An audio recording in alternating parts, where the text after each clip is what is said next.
All right. All right. All right. I wanted y'all to hear this because, in case many of you missed it, it was a great live stream. Extremely entertaining. Extremely entertaining. Extremely entertaining. Extremely entertaining. But more than entertaining, it was knowledgeable. Brothers actually showing up, having conversations that wasn't about anything ratchet. These were men, all of us from different walks of life, different areas around the planet. And what are we doing? Show and grow. What are we doing? Showing that as Black men, we can conduct ourselves accordingly. As Black men, we can move the ladder forward. We can communicate and disagree and agree without trying to kill somebody. It can be done. So if that's the case, what's the next move? What's the next move, Smooth? What's up, Tony Two-Time? What's the next move? Because Kwame Brown has created a platform in which he allows the everyday working man to come on his channel. He's almost 400,000 subs, and he's letting them come over there and promote and do whatever, do all the things that they want to do to the channel to grow themselves. Like, hey, you want to use me and it's going to help grow you, that's fine. Do something positive for these kids. Do something positive in the community where you're from. He's inspiring that change, that dynamic right there. He's inspiring that. And so are these brothers that's out here. Now, some of them, they want to be seen. There's nothing wrong with that. There's nothing wrong with wanting to be seen. There's nothing wrong with wanting to put yourself out there on a platform and want to use this. He got a large following, so I want to get on this channel and do this and that. There's nothing wrong with that at all.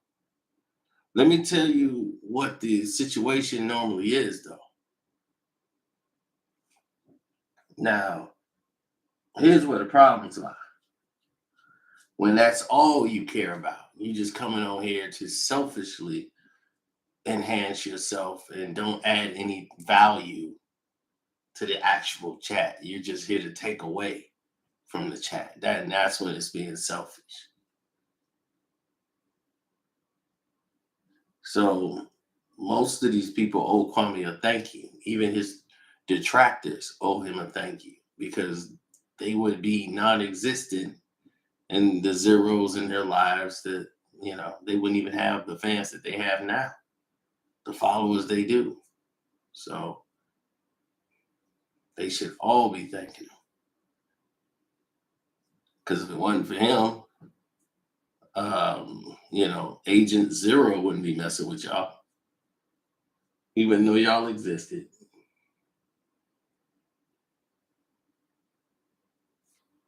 Straight like that. Now let's listen to these brothers. Listen to these messages.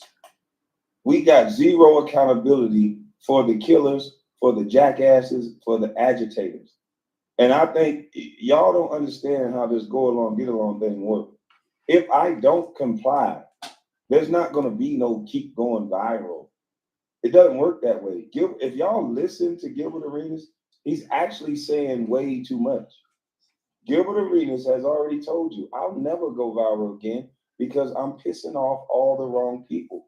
When he spoke about Dwayne Wade's son, he said everybody at YouTube is gay. Everybody in Hollywood is gay. Gilbert Arenas, if you listen and go back to those videos of what he was talking about, there's an agenda. It don't got nothing to do with Kwame. Kwame was a guy, I ain't offered nobody no value. I'm saying what I'm saying on YouTube just like everybody else. I've actually seen a petition to take him off YouTube. I've seen it. Somebody actually wrote a petition to take the brother off of YouTube. But there's no petition for the black man who said he was going to go urinate on a black woman's grave. They got every rationale for that. Well, did he do it? It's like, no, he said it. You shouldn't even say things like that. Of course, but see, when you're talking about ignorant folks, they say shit to get a rise out of you. That's how they get their rocks off. That's that jolly shit. But when you respond and react to it, they give them power. The brother asked me, if somebody says some shit fucked up about me, you know what I'll say? But damn, that's all they told you? But they must not have known about that other thing I did, because they surely would have said that. So, but you got to understand, what you're seeing on the internet is just a scratch of the surface. They've recorded me in restaurants.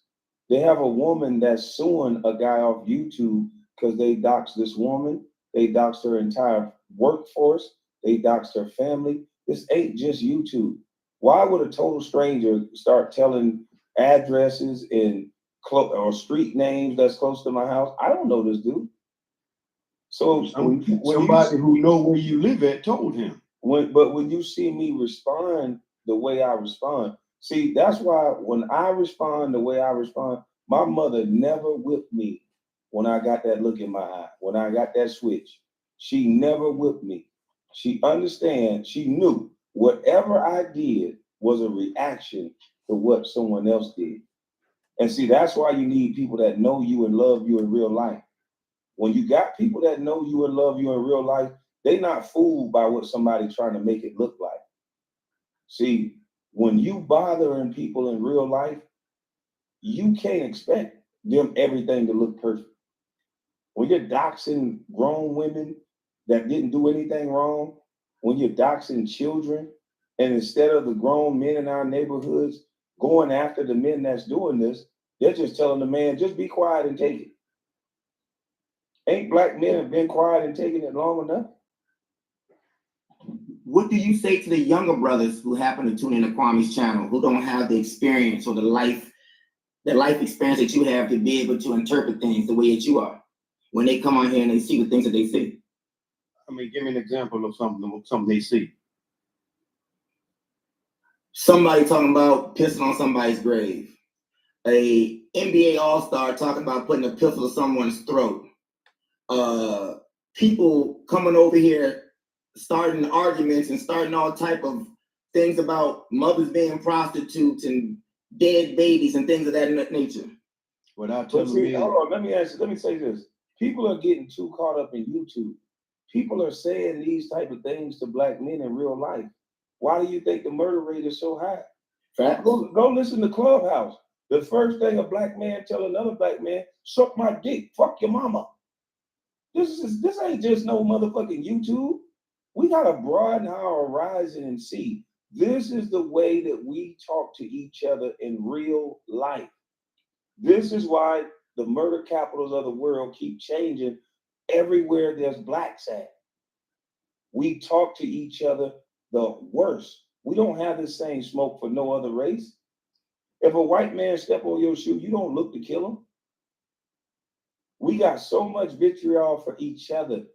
This ain't just about Kwame. I dare anybody to go listen to the way black men talk to each other on any social media platform. I guarantee you within 5 minutes, they'll be talking about pulling up on each other. Can I answer the brother question? Go ahead. What I would say to the young man who come on the channel, listen to the back and forth, I would say, look here, young brother. See, these old motherfuckers, they done had their chance. They ain't gonna be here around. They blew their wad. You don't have to be that way. See, in order for our people to change, for this race to change, it's gonna be up to you and those ones behind you. So you take up and absorb, and you get the right knowledge so you can pass it down. So that generation after this one, then we don't have to worry about this shit because they'll already be on point. See, we ain't gonna be here too much longer. I think I'm 60, got about 20. Days from my rearview mirror. Exactly there, right? Yeah. So, brother, don't be like me, be better. Oh man, hey Kwame, can I read this text my son sent me on? It ain't that long. On my birthday. Yeah, go ahead. Happy birthday. It was September the 14th, man. Okay, my bad. Well, happy belated birthday. Yes, sir. Let me. Okay, this is what he's. And I could. This is it right here. I'm gonna show you what he said. He said, and I can put it back on the screen. He said, "Happy birthday, Dad. Not only do I have the greatest role model in the world to look up to, but I also have the very best friend and the greatest advisor in you. I'm so grateful to have you as my father to guide me through all life's challenges and help shape me into a great man like you. Enjoy your day to day and make it special. Thank you for everything." And he put a heart and a butterfly on there. And you know what hey, hold up. And you know what I replied back to him? I said, "You are the greatest, son. I only wish that I could have been 1/3 of the man you become." That's it right there. Salute. To you for that. Can y'all see that shit? Yeah. I don't know if it's coming in focus. I take your words for it. These pupils are old too. You didn't want I second the brother's notion on what you're saying. Like I second what Champion Side is saying. Like And his friends feel the same way. Because a lot of them don't have fathers. You understand? So I sit back and talk to this young brother. Some of them, they kind of go on the straight, but they listen. Because all they want is somebody to talk to, somebody to listen to, somebody to drop it off on them. You know what I mean? And well, so that's my hurt. I understand what you're saying, but I still can't get. I'm a numbers guy, and the numbers don't lie. The numbers reflect what I'm saying, and I know the methodology might be different than what I'm saying, you're saying, and Championship is saying, but I think we got to re-examine the way we speak to each other, not just on YouTube. You gotta be able to explain all these murders that's going on. These young boys don't do no talking. They say it proudly. If you can't communicate, violence is the very next step. And we can all get up here and we can sound nice and we can have debates. What I'm seeing from a young man till 40 years old and the altercations that I saw, and they increasingly get worse. I don't go nowhere where somebody's 28 and younger. I'm not going, no. If it's 28 and younger in there, I'm out. I'm the fastest thing out the door. I don't even go out. Only because, exactly. And that's a shame that we say we can't even go out. You can't even go out and enjoy yourself because you're worried about gun violence. And the reason why we got to worry about all this gun violence is the way that we speak to one another. And we don't call it out in our community. The ladies speak like men. The men speak like ladies. We're telling grown men to suck our penis. Like, what if a man really went down to do it? Would you get mad at him to try to kill him after you just told him to do that? Like where I grew up at as a kid, I saw a man shoot a person in the head for telling them that. Like we don't talk to each other like kings and queens, but we keep saying this stuff. We keep sounding nice, but we talk to each other like shit. We behave like shit. And then when somebody comes along and call out the shit behavior, it seems like we attack the person who calls out the bad behavior.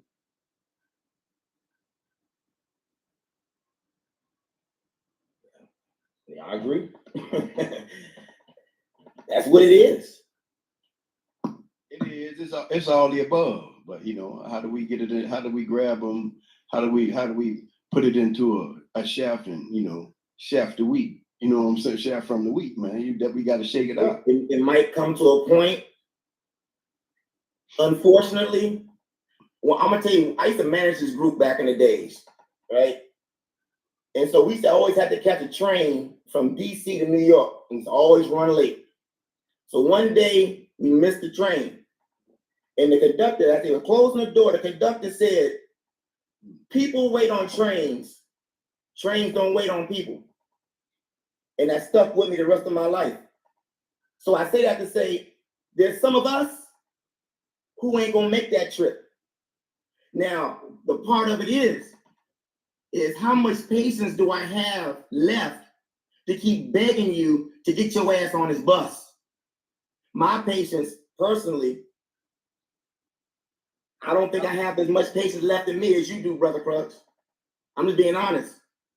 I think one of the things in our community is that in order to solve a problem, you cannot be afraid to look at the data. The data's out there. We're just afraid to look at it. The data tells you everything that's going on in our community and why it's going on. The data's out there. Right. We're just afraid to take a look at it and say and read what that data says. No, the eyes tell you what's going on in the community when you go through it. You got to step in these communities to see what. Fuck the data. I can understand that. I understand the numbers, but you don't know what's going on until you in it. You never know what a person is like until you live with them. Because you date this girl for however how long, it's all cool. You go back home. As soon as y'all move together, you're gonna hold on. Wait a minute. I drank the last soda. Wait a minute. You got the dentures on the counter. I mean, I'm just whatever. You know what I'm saying? So until you in it, the stuff on the paper, it means it gives you an idea of what's going on. But until you step down in it, boots on the ground, you ain't gonna know what's going on. I want to live my life. I want to be able to live my life, and I want to live my life with some happiness involved. You guys mentioned Muhammad Ali a while ago. Muhammad Ali is known as the greatest of all times in a lot of people's opinion, right? Muhammad Ali died like this. No disrespect to the man. And you know the reason why he died like this? It's because he absorbed too many unnecessary punches. Emphasis on the word unnecessary. He absorbed too many unnecessary punches. And I don't give a damn if it's the weakest person that you fight in your life or the strongest person that you fight in your life. Every fight that you go through in your life, you leave that fight a little bit less of who you were when you went into the fight. All fights, all the hits accumulate. All of them take their toll. But you I'm at a point now where if you, I don't have a whole lot of time to explain it, not to you, to explain what's righteous out here to people. If I determine that you don't want to get it, it's not that you don't get it. You don't want to get it. Hey, look, Michael J. Fox like this too, and he ain't never been in a fight. So you can't say this is why Ali was like that. Maybe Ali was like that because he took too many punches. He took a lot of punches. Yes, he took too many punches. But it's a lot of people like this that ain't take no punches. Muhammad Ali, I'm not talking about them. I'm talking about the greatest of all time. The greatest of all time. And I'm not trying to disrespect that man. In my book, he's the greatest. The point I'm trying to prove, or trying to make, not trying to prove, trying to make, is that when you keep taking unnecessary punches, emphasis on the word unnecessary. If you keep taking unnecessary punches, over time they accumulate and they will have an effect on you. Oh, they will definitely have an effect. And it will leave you less of yourself than when you started. Oh, yeah. So now, if I can avoid the unnecessary punches, and I'm talking about my people, if I can avoid the unnecessary bullshit, if I can come over here to a channel like Kwame's and sit back and look, be a fly on once, yep, motherfuckers be on that bullshit with that. Motherfuckers be, let me take my notes. So I don't gotta take those punches because I know that those punches exist. You got a corner man telling me, no, don't. They gonna throw them. You right. Because Jim Brown used to talk about Franco Harris like a dog. Every time Franco Harris, running back for the Pittsburgh Steelers, every time somebody came to hit him, he'd dip out of bounds. But he said Earl Campbell was a man because Earl Campbell ran everybody over. Walking Earl can't. No disrespect to the legend. But we're saying the same thing. I'm just agreeing with you. I'm just using another. Yes, sir. Yes, sir. Just letting you know. Yeah. I'm not at that. I am somewhere else in my life, and I don't mean to be selfish with my people. I'm not willing to absorb those unnecessary punches of bullshit from my people when I know that they know better. But when I know that they could be better, they just don't want to. In some All cases, respect to you. In some cases, a lot of them don't, but in some cases, a lot of them do. You know what I'm saying? So let me ask you this. Are you willing to not absorb those punches for the ones that want to do better, even though you may have to go through some of the ones who don't? Or you just saying, fuck it all together. You want to just live your life and... No, I'm saying that too. I'm saying that too. I'm saying the last part too, just being honest. Okay. Oh yeah, I'm gonna go mine. Yeah. But for those who want to go, for those who want the knowledge, if I'm able to put anything positive or productive in their life, yes, I'm willing to give. Okay, yeah, okay. I'm willing to share. Because I'm like, hold on, let me chime in here. Let me ask you this. We're gonna go around the panel, and I'll go first, and then whoever take next, we're gonna go around the panel about solutions. Okay. Here's what I feel the solution is. Of course, it's the foundation, but it's our culture. Our culture has to change. If we don't start calling out the killers and calling out the things in our community that's affecting us, we don't start calling out this promotion of this ratchet behavior. We got Congresswomen stripping, married women twerking. I mean, not the Congresswoman stripping, but she was twerking. I thought certain levels on certain things is just not, those are out of place. I'm not saying there's anything wrong with people dancing and twerking or whatever else, but for a congresswoman, that's out of place. For a married woman that has husband and kids, for her to be still at that place twerking and telling church girls to twerk, in my opinion, that's out of place. So if we're not going to fix our foundation, our culture, and our education, what are we going to do? Those are the three things I think we have to fix. I would like to hear from you, brothers' opinion on what y'all think. 3, 4, 5, or whatever you think. What do we need to change to fix the problem? I think it's one thing. I think when the silent majority of women stop being silent, I think a lot of problems will get fixed. I think it's also one thing myself too. A renewing of the mind, brother. The way you process what you think and what you see. Well, how do you so if a woman has a 2-year-old, the mind is already new. So how do we renew the kid's mind? And so that's what I'm saying. We gotta start with the foundation. Well, with the kids, you don't have to renew their mind because their mind is already open, ready for seeds to be planted. You just got to plant the right seeds. So if the parents that's responsible for planting the seeds, if their seed didn't blossom and grow, that means that the child's likelihood of his seed or her seed blossoming and growing is a little less, correct? Because that child is around those positive people that can plant them seeds. You know what I'm saying? It's not. We don't learn everything from our parents. I want you to answer this question before we go around the parents. We can't go around the people who birthed them. If the parents, I'm saying the people who are mostly influencing them, because everything that I've learned about children, myself, and anything, it's all learned behavior. So if you're going to have bad examples as parents, isn't that going to affect the upbringing of the kid? No doubt. So the first thing we got to do is make sure the parents and the foundation is cool. Like, should we start opening up some training for parents? Like, these kids are hurting. My wife do that now. She got an online business where she help people find older parents find out solutions to the things that they missed out on. That's what she do. She's a life coach.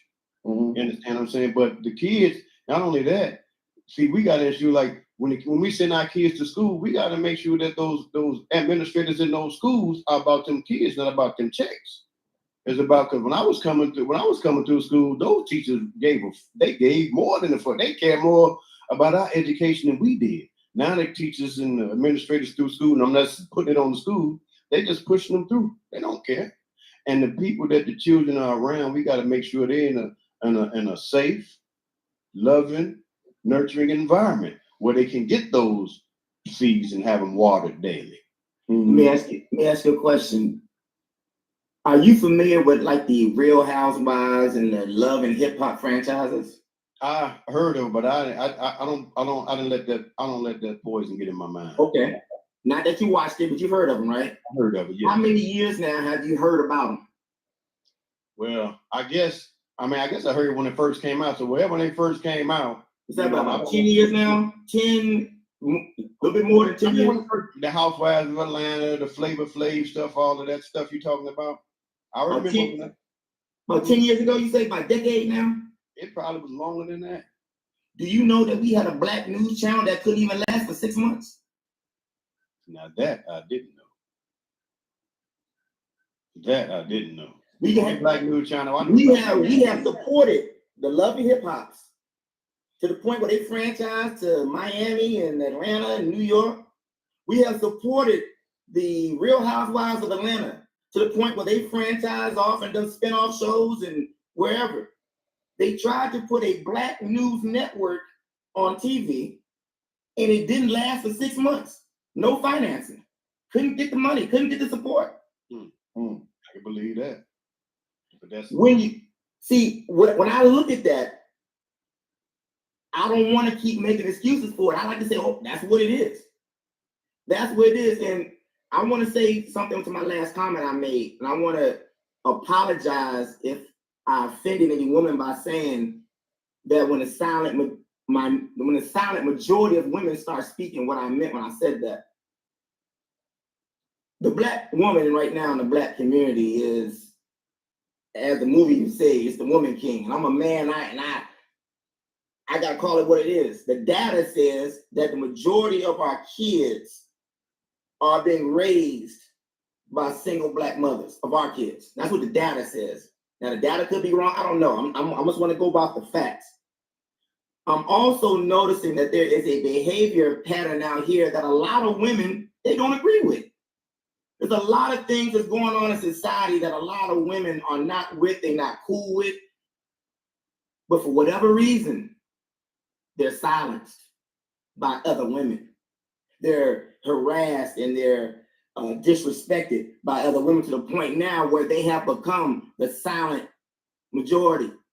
They're silenced now of them not being, because only when there's an out-of-pocket black woman out here, ain't nobody in the world can check them besides another black woman. Just call it what it is.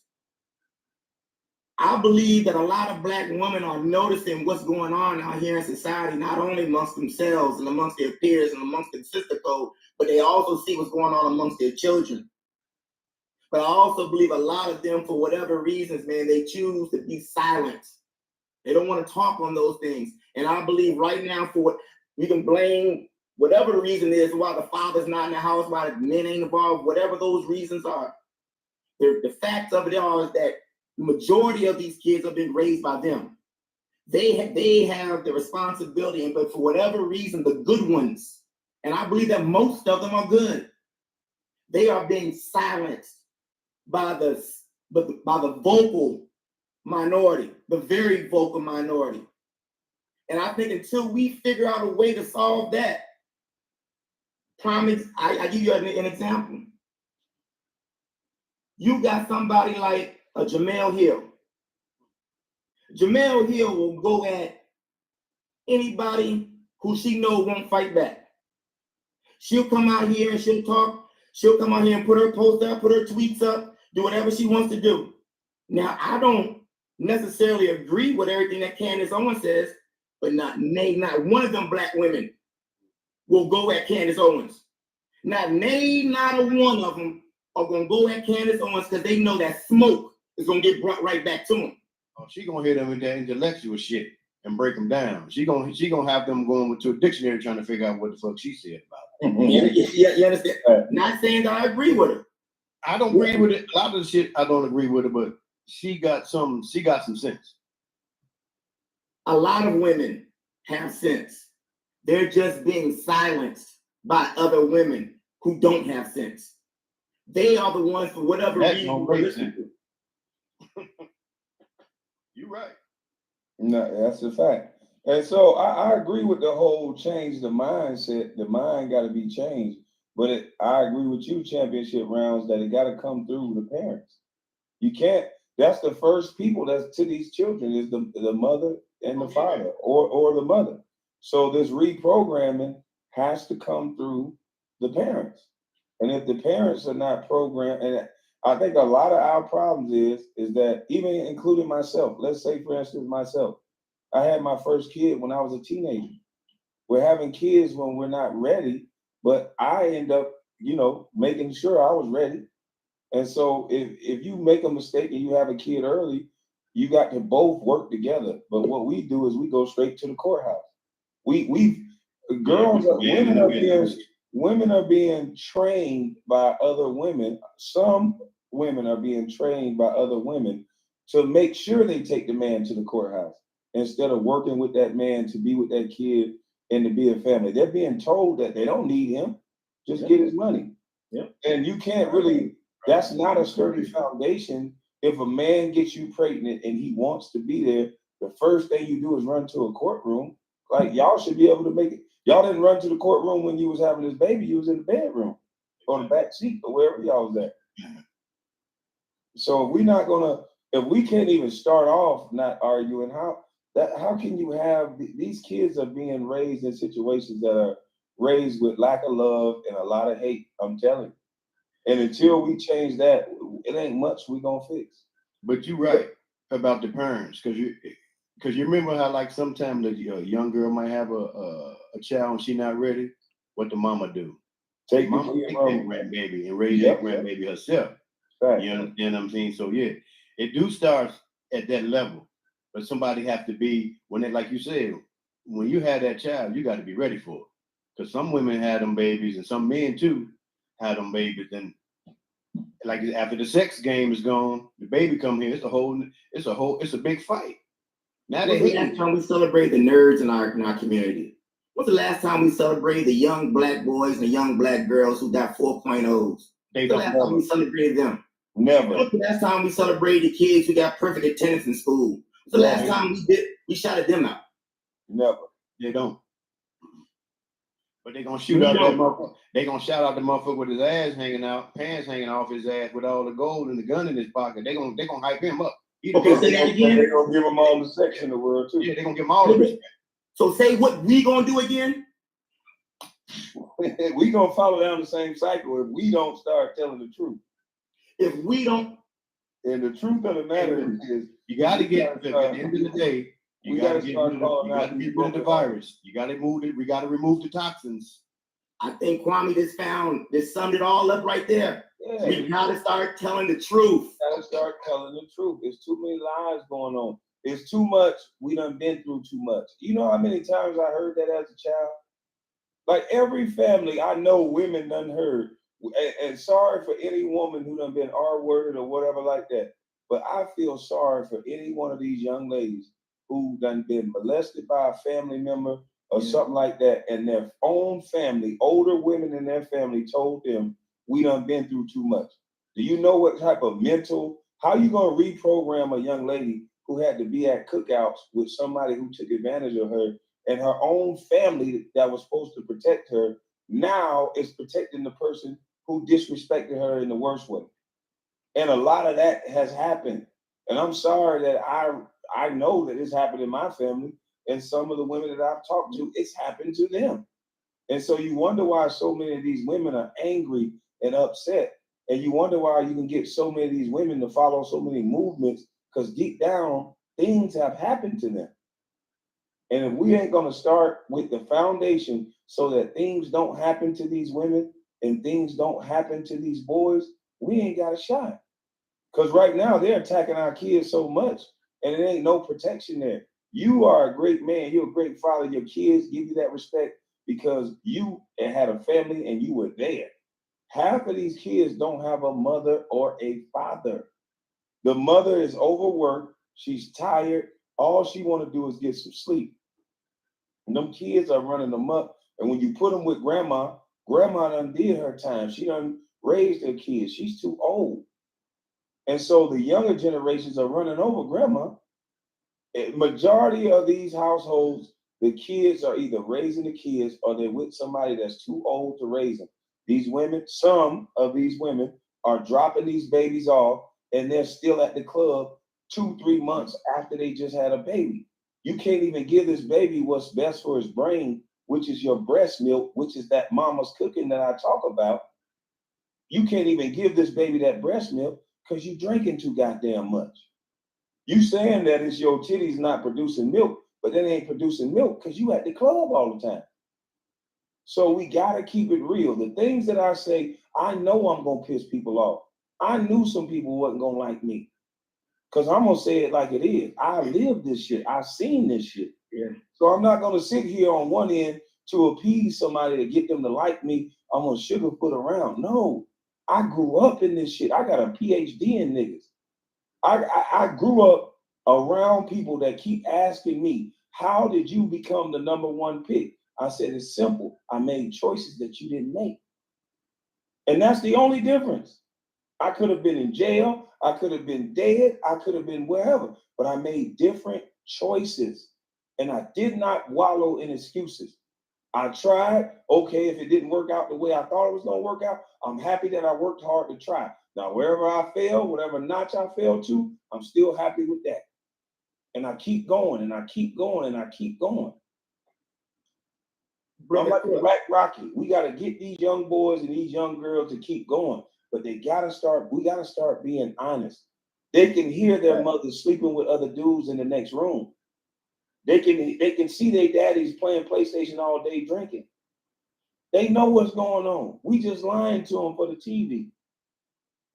We lying to them. In real life, we are not raising these kids. We are maintaining them.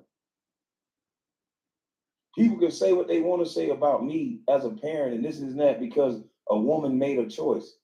But before that woman made that choice, my kids, they already know. My kids are not killers of other people's kids.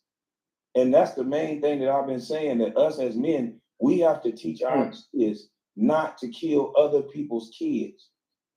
That will solve a lot of problems. Stop raising young killers. And the data says that the people killing are the young Black boys. That's what the data says. So I want to ask both of y'all, besides Kwame, who has been called a bust and been tried to defame by Stephen A. Smith, and I have some deeper with that, but I think that Stephen A. Smith affected Kwame by him saying what he said.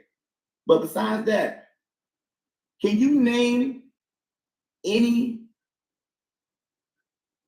stand up straight, stand tall Black man in mainstream media right now who's advocating for young Black boys? One? Oh, that's an easy answer. The answer is 0. I can't name none. I can start from Oprah Winfrey. She has something for girls, for Black girls. Michelle Obama has something for Black girls.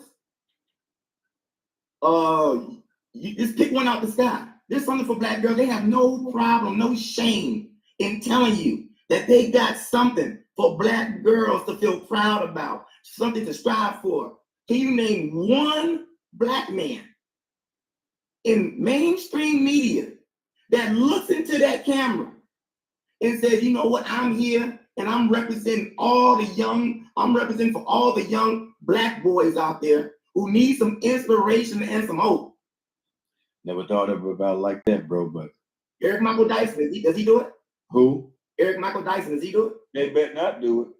Hey, like you said, I can't name one, bro. Okay, so now it's 2022. Hold on, let me piggyback on what you just said. Okay, because it goes along with what Kirk said. He went back to slavery. He went back to Willie Lynch. If you look at slavery and Willie Lynch, the first thing they did was separate the men from the women. They attacked the men, and they're still attacking us now. They will shout out to the world, Black girl magic.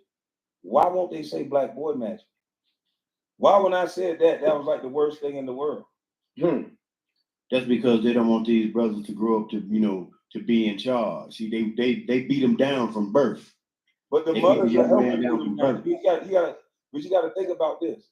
As a child, do you not know that it's kids that got sisters in their homes that they walk through Walmart? They're sitting there with their mother and they're praising their daughters and they girl dad shirts and the girls this, I'm a girl mama, I'm a girl this, girl that. You're making these boys want to be girls. You're not saying anything that represents a young boy for him to feel proud and brave and strong about being a young boy. And then you wonder why they act so feminine.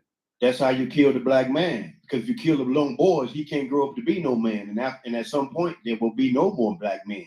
You'll have males, right. You'll have males, but with female mentality. You're right. And that's why I've been shouting to black women, because black men are not there. So the women are there. So I'm trying to get them to see that they've tapped into women's ego, some of them, because it's some women that understand that, hey, I got a son and I got a daughter. I can't set rules that's going to set my son up. I can't set rules that swing so far to supporting women that now my nephew, if he hurt a girl's feelings, he can go to prison.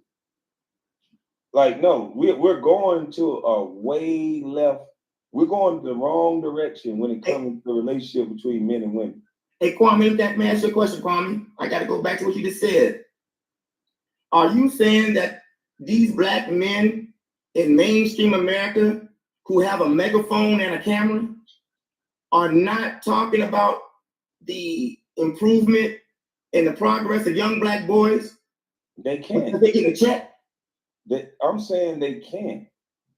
If you're going against what they've been trying to do from the word go. Since I was a kid, I can watch Donahue. I can watch all these shows that were disrespecting black men every time. If my mother had a group of friends over and they would turn over those shows, I would just be looking like, dang. So what I'm asking though, so what you're saying is that there is a group of black men who have the power, who have the access to be able to do better, but for a check, they're gonna go ahead and go with company policy.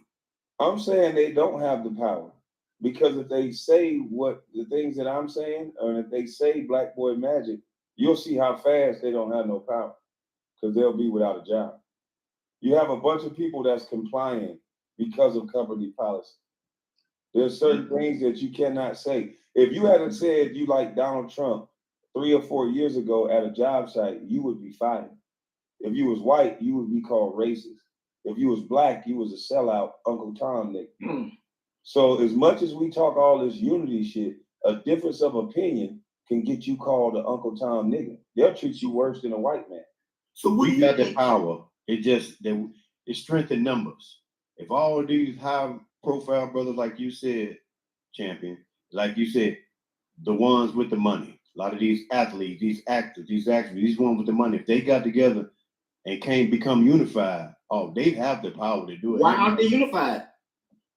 It's 2022. That's not a new concept. Man, I keep going back to the Willie Lynch said this shit gonna last for 1,000 years, and we only in the year 350 something. But So Willie, we got another 650 years to go. But Willie Lynch said it, but he put together a system in place to make sure it happens. What is the system? The system is you have a bunch of young black males that are going into a system that we are teaching critical race theory, right? But LeBron James is publicist is white. And if you look at all of these top athletes, including myself at the time, all of our bankers were white, all of our publicists are white. Well, I never had a publicist, but everybody around us, when you reach to a certain level, is going to be white. So why would you teach them critical race theory and something like a white man is above them and all these other things when they're gonna go have to work for a white man one day? All the white You're gonna have to learn how to navigate through that. You're gonna have to learn how to navigate through that. And so with us going to so many white people for everything, there is nobody that can stand up together. Them niggas gonna look at you like you crazy. You go into a locker room and you tell them niggas, hey man, y'all got money, we gonna do this, we gonna do that. You got half of the people got a couple of baby mamas. You got half of the people living above their means, or both. They're not going, when you don't have no sustainable income and no infrastructure, our community don't have an infrastructure. There's no black town. There's a Chinatown in New York, all the way, there's probably a Chinatown in Texas. There ain't no black town. There ain't no black town in no major city. If it is, then we killing all the blacks that's in there. So we gotta get some infrastructure and some safety nets in order for these guys to be able to do what you're talking about. When the LeVar Balls come along and they make a shoe company that can rival the white shoe company and that we can buy shoes from him, we got to start supporting. We can't say, oh, nigga, that shit high price, but then go out and buy ball mains and then go out and buy YSLs. These are white people we don't even know. But when a brother try to do anything, Master P, we talk about his, we talk about his chips, we talk about his shoes. It's always a nigga there to tell another nigga why his shit ain't shit. It's always. And until we correct that, we can forget about a celebrity or people banding together. Everybody chasing their bag. They not banding with you niggas when they know all you gonna do is double cross them for some money. We can build Black Wall Street with 5 names. And y'all know the 5 names. Yeah. But even they know better. But there's more money in manipulating though. There's more money keeping you a sheep. Man, all people got. I don't even think it's that. It's both sides, in my opinion. Salute y'all, man. I've been listening. What's going on, brother? Salute to you, Red Man. Salute. First of all, I had wanted to say, I hear a lot of people always say, you bashing women and this and that and all that. To tell the truth is not bashing. And if somebody's not in a position to understand that that's on them, that's a cop out and that's an excuse. They got to get over that. The black man has been, that dead horse been beat on for 50, 60 years. And our women have the power now to kind of change stuff, to pull us up. That dead horse, we ain't been nothing for the longest. And for us to say, hey, look what they trying to do to you, Queen. Look what they trying to do to you. Look what's going on, this and that and all that stuff like that. That's not passion. That's me trying to shake you, to wake you up, to look at what is really going on. And you most of them already know that.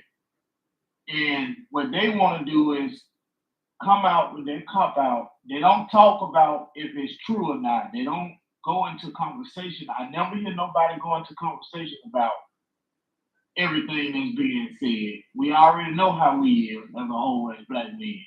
They have no problem expounding on that. But it's always hush hush when we come out and we talk about it. And it's not to come out and talk about to bash you. It's to come about, we coming out and talk about it so we can get better and get this thing going. First, that's what I wanted to say on that end. On what y'all were just talking about with the certain celebrities who empower, especially the top millionaires. We got about 5 right now that can make something happen. They worried about the check and they worried about Negroes. Because time you try to start hipping us, you got us coming on that side, and then you got the certain people who write the checks and keeping them in motion and in line coming in on that side. So they got to pick and choose. Do I want to go here and fight with my people to try to help them? Or do I want to fight with the main man over here with these 2, 3 people who are in power, who paying me over here? So I think it's coming from both sides. Because Kwame is an example of that. He came over here, hey, you can use this content, you can do this, do that. Even if you talk about it, just don't go too far, blah, blah, blah. And they went bananas with it. So it's all about it. He had to pick up, he had a choice. He could have went and nobody used none of my stuff. I'm going to get me a TV show. I'm going to get me a movie. I'm going to get all that. He could get all of that. And he chose the people. And he came down here, said, we're going to do this. We're going to do small businesses. And we're going to, let's talk about getting these trade codes in school. We'll talk to your city councilman. Having people on, having people on, having people on,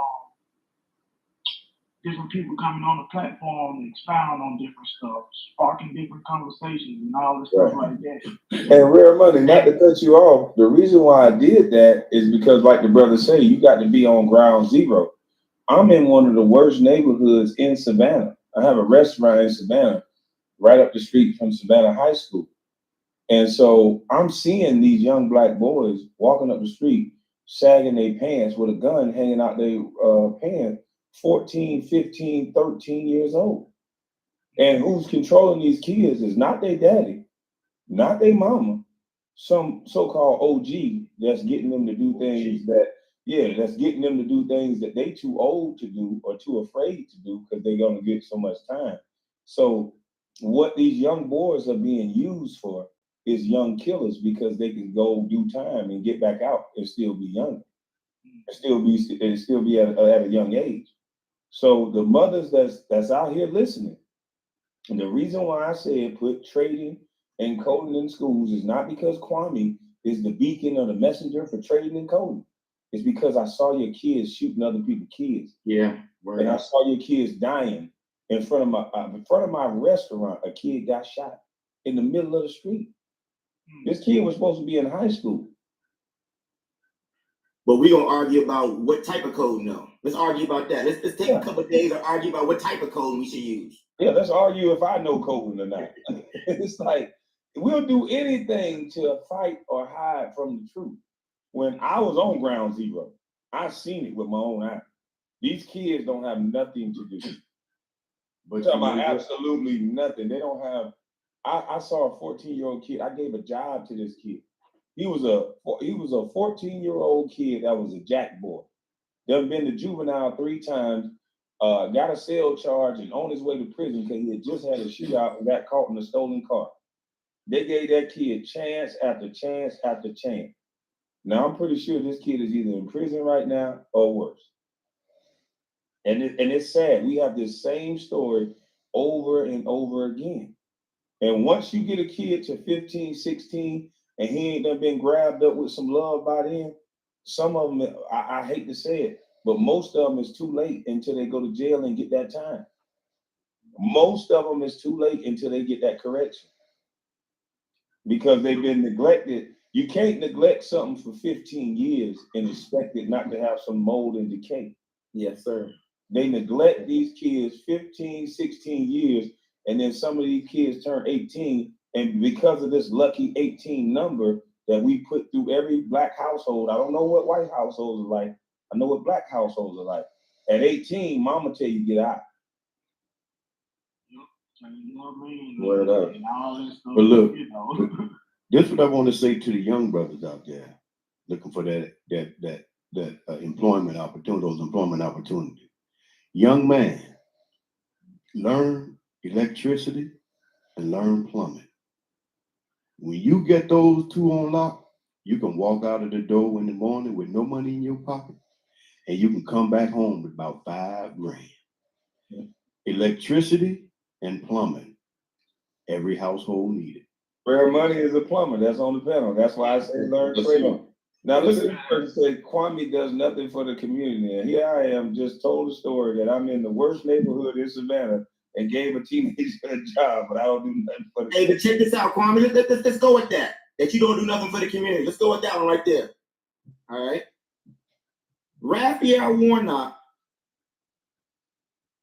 a couple years ago, tried to get all of us to go vote for Joe Biden. That's what he did. Him and John Ossoff, they all came together and they told all of us to go vote for Joe Biden, right?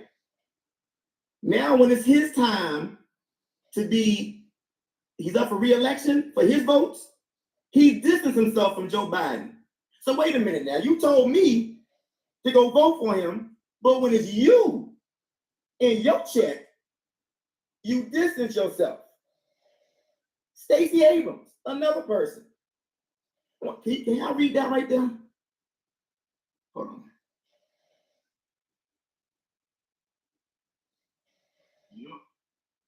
Stacey Abrams endorses Charlie Bailey for lieutenant governor. So let's talk about what lieutenant governor is. Lieutenant governor is something similar to a vice president. She's trying to become the first Black governor of Georgia. She endorsed Charlie Bailey for lieutenant governor. Charlie Bailey was in a runoff against a brother named Kwanzaa Hall. For her own personal interest, for her own forward movement, she chose to endorse Charlie Bailey.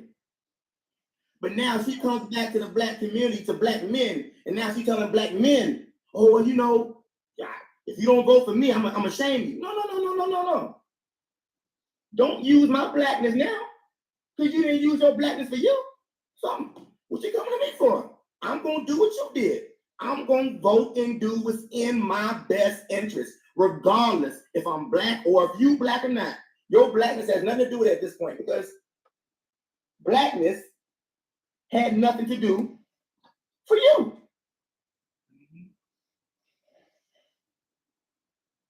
And just in case, that right there, because all folks. These are our people. I gotta ask one more question. I know I'm going left field. I gotta ask one more question to all the brothers on the panel. How many of you brothers on the panel believe that a black person over the age of 18 needs to have an ID in their pocket? I do. Yeah.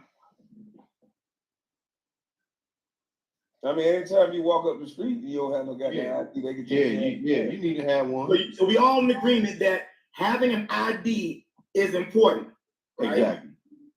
Why do we just wait for me to vote for you that you give a damn about black folks having an ID? How come you ain't out here having bus rides to get these black folks who need ID? You did the research. You said that there's a lot of black folks out here without IDs. That's what y'all said. Y'all said we need to have these voting rights things changed because we have acknowledged that there's a lot of black folks out here who do not have IDs. Okay, so if you've acknowledged they didn't have IDs, why aren't you doing drives to get black folks IDs when it's not election season? Oh. Because they don't need them, man. You know what I'm saying? What's the point? These are our people. Yeah. So now, let's start chopping it down. I'm talking about them solutions. I don't want to fight bullshit fights that I know is bullshit. And unfortunately, man, as a community, we've been infiltrated with so much bullshit. Infiltrated. I'm gonna say that again. I'm gonna be Dr. Umar right now. We've been infiltrated. We've been infiltrated. We've been infiltrated with so much bullshit, man. Get with like-minded, and the rest, God bless you. Yeah, that's what I was gonna tell the brother up there. I understand he got a good heart and he was saying bring everybody. I was like that too, man, about a year ago. But as I started, and I talked to Kwame the other day about this too. Like now I'm seeing a different approach, and he's still been on the message and all that. You gotta be smart enough to grab it. I'll put it like that. This ain't for everybody. Facts. And I realized everybody ain't going where we going. Facts. And once you make that up in your mind, you know how to move different. And you know who you can grab and who you can't grab. Facts. So you be around here grabbing certain people. It's just like you trying to save somebody from drowning and you trying to save 2-3 people. You can't pull all 3 of them up. You might only can do one of them. You try to pull all of them up, you're going to end up drowning. So that's how I started looking at it. And everybody can't go where you're going. And if you can pull some on the way up with you, you pull them up. I'm here for you. I'm here to help you. But I can't help nobody who want to stay on the boat by themselves. I can't help nobody who don't want to be helped. Because then they start draining my energy down and taking away from me and my purpose. I don't mind if I get anybody with a shirt on my back, but I can't leave the shirt on my back if you ain't trying to, come along with me. So that's just how it is. I start looking at it like that, and life better like that. I still can love you from a distance. I ain't got to hate you because you can't go where I'm going. You get what I'm saying? So that's all I wanted to say. You're right. Everybody. I get what you were saying, man. I used to be just like that. My people and this and that. Man, it's about like-minded. That's how we build and that's how we grow. With conversations like this, we build, we grow, we can disagree to agree, and we keep it moving forward. Like-minded people build, and then the ones who on the fence, a little bit confused. Eventually they'll catch on, and then, you know, they'll come on for the ride, and we continue on building and doing the work. And doing the work ain't giving all my money in my bank account trying to build on no community. Doing the work is having conversation. Doing the work is all kind of stuff. It ain't just finances. Too, a lot of people have to understand that too. And what I make for my family ain't for everybody. I still can buy you a meal. I still, you know, if it's in my heart and some say go ahead and all the grocery bill, I'll do that. You get what I'm saying? But I'm not, we have to understand that, like, it's hard being successful because everybody is pulling at you and everybody want to have certain expectations for you. I can't save the world. I might only be able to save 10 people. Kwame might can save 1,000. You might can save 75. The brother at the top might can save 125. You get what I'm saying? We all have a different purpose. But if we all saving those people together and then everybody doing their part, some people might not even be able to save number one person, but they save that one person. So we have to understand that and get that in our sight. I think people know it, but it's we got this lazy spirit with us, man, that nobody want. If I see somebody else doing something and I don't want to do it, I'm gonna tear them down because I don't want to do. You get what I'm saying? That's the mentality that I see that we have. That's all it is. I don't want to do the work. I see you trying to do the work. I don't want you to do the work because if you doing the work, you're gonna make me look bad because I don't want to do the work or I don't know how to do the work. That's all it is. That's all it is. Listen, I definitely agree with you on that. Yeah, I agree too. I definitely agree. It's we know the answer. It's just hard to say it. Mm-hmm. Yeah. And when I say it's hard, I mean it hurts to say it, but we know the answer. Exactly. And that's why I like hanging around real people, plumbers, electricians, everyday workers that build the infrastructure. Because you know why? They don't take a lot of bullshit. Yeah. Getting that work with their hands and then been out here in this heat and then mess with some toilets and some shit. They don't got time for your bullshit. They're out here getting it. They don't want to hear no excuses. If you want to get something done, you want something moved, you got to move it. How many of these celebrities out here who told you just get Trump out of office, get Biden into office, and then we'll hold them accountable? How many of those celebrities, those influentials, how many of them now are holding anybody accountable? How many people are getting on, besides Kwame, Black now, getting on their YouTube or getting on their megaphone, I'm gonna call it a megaphone, and say, you know what? The young Black girl, not the young, take that back, that's disrespect. The Black woman who was the press secretary, for her to sit there and knowingly lie and cover for this white man. Man, that shit almost made me throw up. Yeah. That was sickening right Man, that's for a check. I mean, You are knowingly leading the sheep to slaughter. And unfortunately, that's our community. Those are the ones that are in charge of our community. They are knowingly, for a DNC check, leading our people to slaughter. Our people. They use us to do it though. Anytime it's something major or something that has to come out, and you're expecting another face to come out, tell the news or tell the story about what happened, we come out. Yep. And we have to break the news.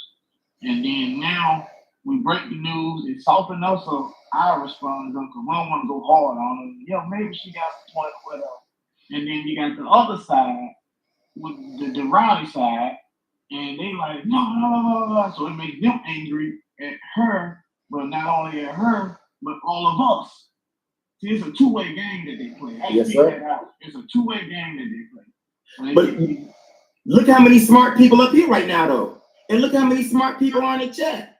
So to say that we don't know, that's a lie. It's enough of us that know. Mm-hmm.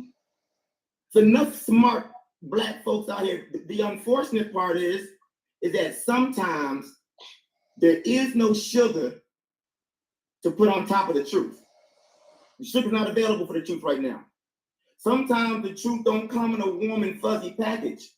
For any black institution to not be actively encouraging all black folks to listen to everybody. Black folks don't have the luxury to be loyal to anybody.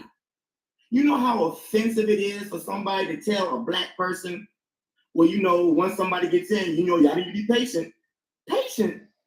You know how fucking offensive it is to tell a motherfucker who's been here for 400 fucking years, who went through the worst type of chattel slavery in history, to be fucking patient?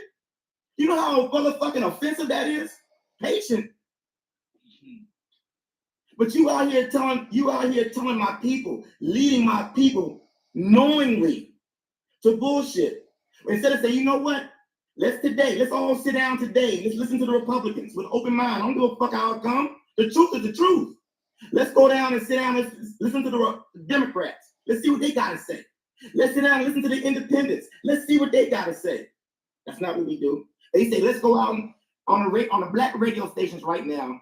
They'll say, for the midterms, we are going to have a bus to the polls. That's not what they mean. What they really mean to say, they're having a bus to the polls so you can go vote for Democrats. That's really what they want to say. They didn't finish the sentence. We should be encouraging everybody to be everything, no matter where the truth comes in at. We shouldn't be loyal to anybody. If the election is on November the 2nd, it shouldn't be till November the 1st until we make a decision. Keep trying to impress us. Keep coming to the table trying to make it right. Don't assume that you got my vote. Don't assume that it's going to be all good. And I had no disrespect. I've seen how it's going out here in society, so I'm going to have to look out for myself right now. So no, I don't expect nobody else to get it for me. No, I don't expect the Hispanic man to do it for me. No, I don't expect the Asian man to look out for me. No, I don't expect the LGBTQ community to look out for me. No, I don't expect the black woman to look out for me. Lady Death, I'm married, got a daughter and all nine. I expect them, but nah, I don't expect as a whole black woman to give a fuck about what I got going on in my life. That's the unfortunate part about it. So I'm gonna have to do it for myself. So now I got to go down and sit down and make sure I'm doing what's in my best interest. Guess what? Donald Trump might be racist. He might not. I'm using him as an example. He might not like me. He may have some crazy opinions about me. But guess what? I see my opinion about him. I got an opinion about him too. But that ain't got shit to do with forward progress. If he got something that makes sense for me, and it makes sense for my motherfucking forward progress, if it comes in a Republican form, if it comes in a Democrat form, if it comes in an independent form, or a combination of all three, that's what I'm going with. I don't got loyalty to none of them. I'm not a part of no games. Crips and Bloods or Democrats or Republicans, they both blue and red. I don't belong to either one of them. What you got? What you got today? Nothing? Okay, cool. I'll figure it out. I'll let you know what I'm gonna do on election day. You ain't got nothing. Guess what? I may not have nothing either. And speaking of Mexicans or Hispanic, they don't. I don't know if they own all the homes, but they're renting or either own dang near every home in my own neighborhood now. Mine's too, man. I thought I was the only one. They buying them up and they adding on to them, and they have 4-5 trucks parked in the yard. Man, they coming over here 4-5 dudes at a time, and they are literally making some noise, boy. You want to talk about programming the mind and doing something different, which I agree with. They seem to have figured it out from what they got in front of them, because those men just use their skills and they build and they build and they build to the point to where now it's Hispanic guys that don't even know how to speak Spanish. They have their children come up and talk to people for work, and they just do the work. It's crazy how you can figure it out. No matter what the excuse is, if you put your mind to it, you can figure it out. Yeah, they can have their kids brokering deals for them because they can't speak English. Then man, we gotta stop the excuses. Yep. Hey Kwame, can I offer a suggestion? Yeah, go ahead, bro. One day within the next month, the next 6 weeks before the midterms, since our community used the metric of lesser of two evils, of how we determine who our political candidate's going to be?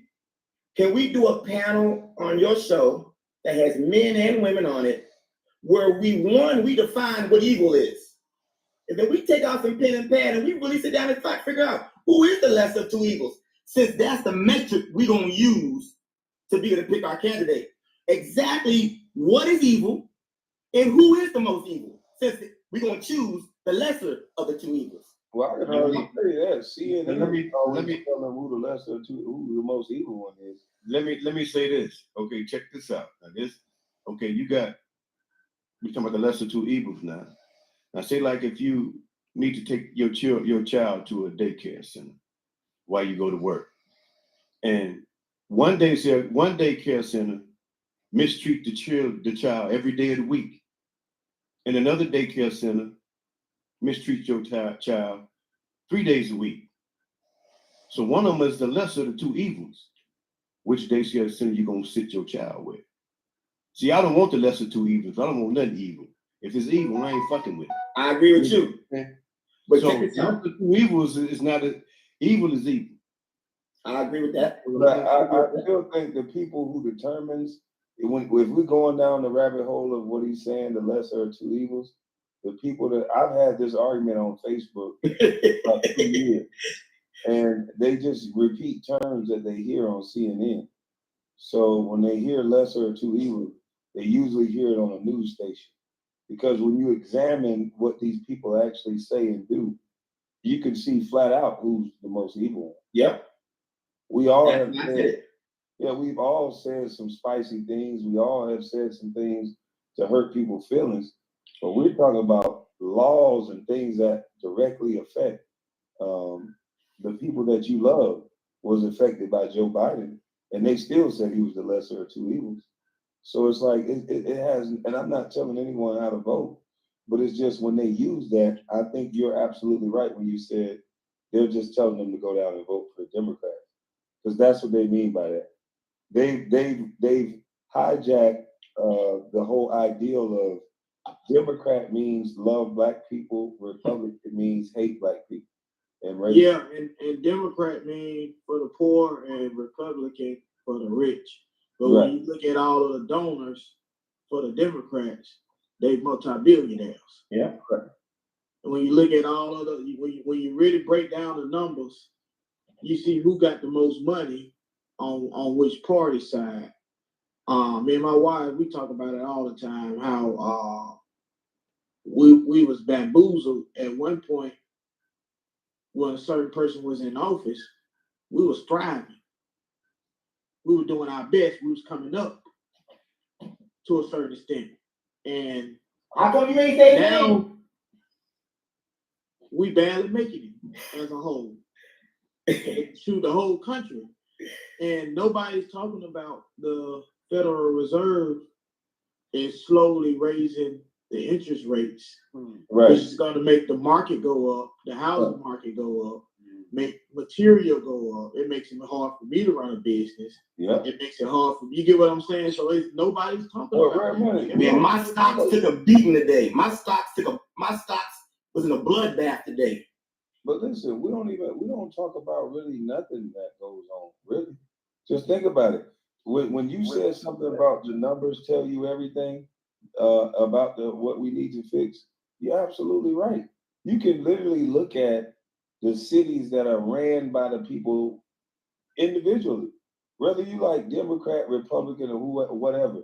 You're supposed to be taking a scorecard of what these people are doing. We're their constituents. We're the people that they're supposed to be taking care of.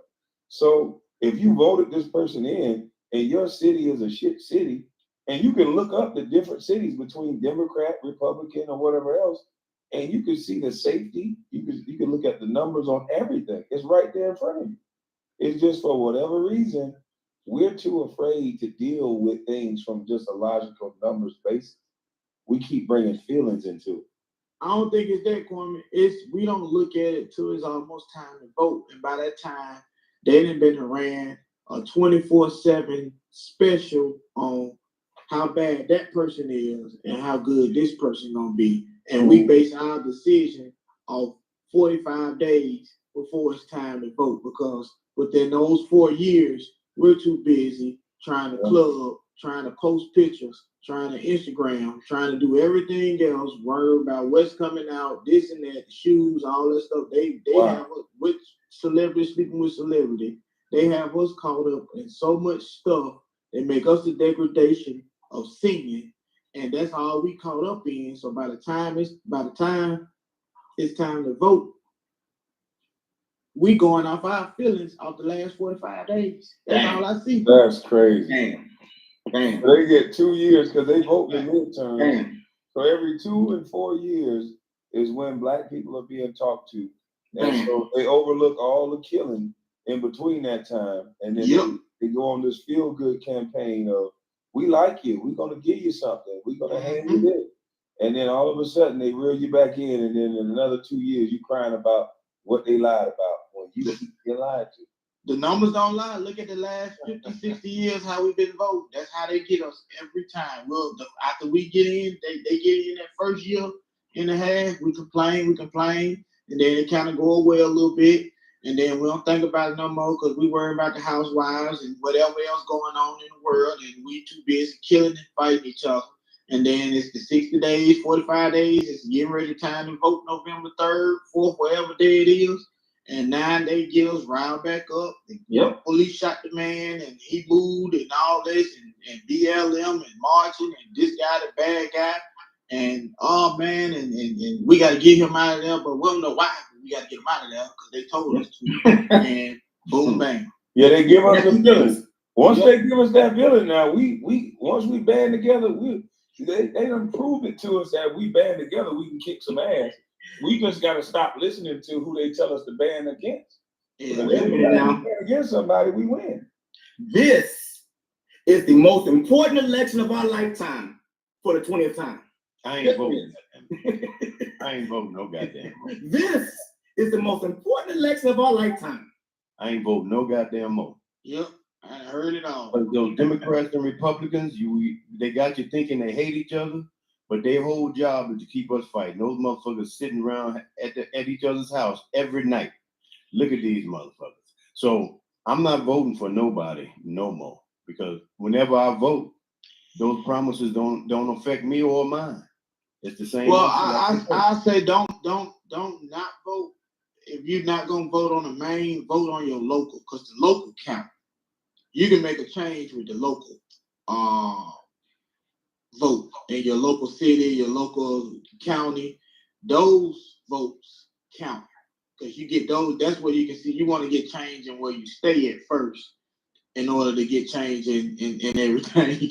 That is. Those were good old boys back in the good old days. Yep. Pass it around. Yeah, they were. Yeah, they did. They all cool. They all, and they cool today. And that's the thing. So that's why we got to stop liking them and get with the best deal. That's why I said I don't give a fuck about no Donald Trump or whoever else.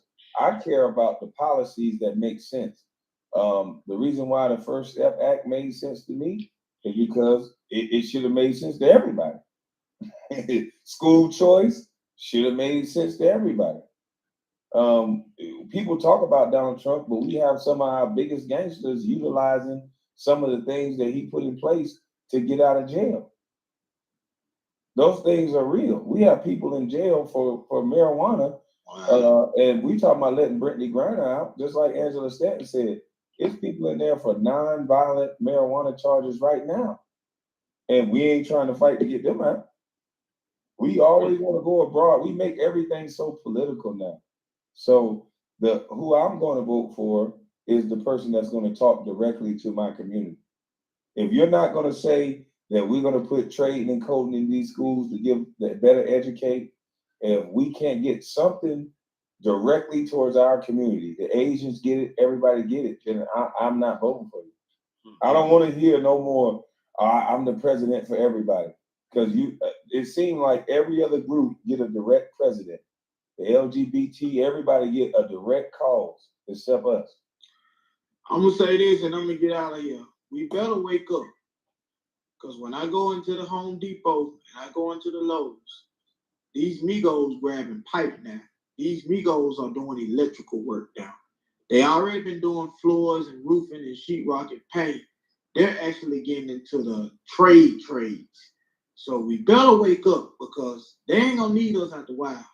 I'm trying to tell you, I go behind a lot on them now because they ain't doing it the right way. I've been saying that. They don't need it now. Yeah, but eventually they gonna catch on to it because all they got to do is send one of theirs to school, and the big guy got the general contracting license, so he can pull the license for the house or the building to do it. And then he sent one of his guys to school over time, and he get his license, and then that guy get his license. Now they don't need us no more. You get what I'm saying? So it's we starting to compete with them for work. Because they come in and say, hey, yeah, we do the whole house. No, we do electrical plumbing too. Instead of them, you just coming in, you running your plumbing in the wall, and they Hold on, brother. Who is that right there, brother? That was Snoop Dogg. That was Snoop. So how did he get to the song to say "fuck Donald Trump"? You know why? They told you to. It's like a newer, like an older Snoop too. They don't look like a young Snoop. No, that's you can tell that's young Snoop because that ain't Fat Donald right there. That's Skinny Donald. Donald fat right now. That ain't Fat Donald. Okay. See, this was you know how people used to always talk about how Mexicans is 20 motherfuckers living in one house, and you talk about them like dogs, but they working, cutting grass and shit, but they putting all their money in the same bank. Now 2 months later, it's 20 Mexicans in 2 houses. Then it's 20 Mexicans in 4 houses. Now it's 20 Mexicans in 20 houses. You did? See, because grandma, she babysitting all the kids, so they're not sending their kids to daycare, and they putting all their money in the same pot. Now, next thing you know, they own the whole block. They got their own house. While you laughing at them, bling bling is standing on the corner. They got cribs. You did? So that's what they do that we don't do. They keep it in the family and they keep it together. We laughed at them. It's 20 of them getting out of one car. Now it's 20 of them getting out of 20 cars. Women are clean. They have their own clean pieces. The women are mud sheetrock. I done seen whole families, little Jose and the whole squad come out doing the whole house. Oh, yeah. Kids, 7, 8, 9, 12, 15 years old, pulling tools out. They coming. Hey, you got an electrician in the family, you got a painter, a sheetrocker, a landscaper, and they build each other's houses. Yep. With that government money, that government grant money, because they minorities. You did? And they can go get them loans and they can put them houses together. You understand? But we steady laughing at them. It's like the ant and the grasshopper. I hope y'all know that story, but it's like the ant and the grasshopper. Yeah.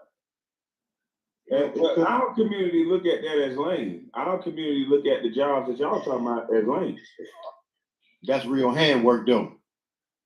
Yeah, you'll never go broke. Nope, never. And you'll never grow hungry. Mm-hmm. But that broke hungry nigga that don't want to use his hands, he gonna try to take And you get to a point where you can start making residual income start coming in. You start investing your money once you get to a certain point in different things, whatever you feel like you can make money out of. Mm-hmm. You start getting you a couple of properties. You start investing with other people. It's all you can get residual income as well. And you might want to put you some trucks on the road, and you ain't got to do nothing else. You just go and sell the work and make sure everything going good, and handling all the business side of it and paying your guys real good. It's ways where you don't have to do that. Don King over there too. That's Don King. That's Oprah. And Oprah. I'm gonna slash them up while y'all talking.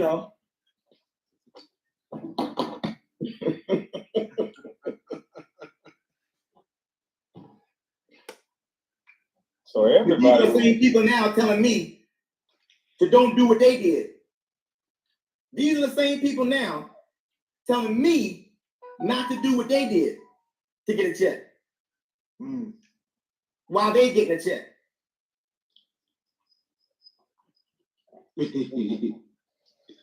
Boy, you can't make this up. I was just getting ready to say that shit. You can't make this shit up, man. You can't make this shit up.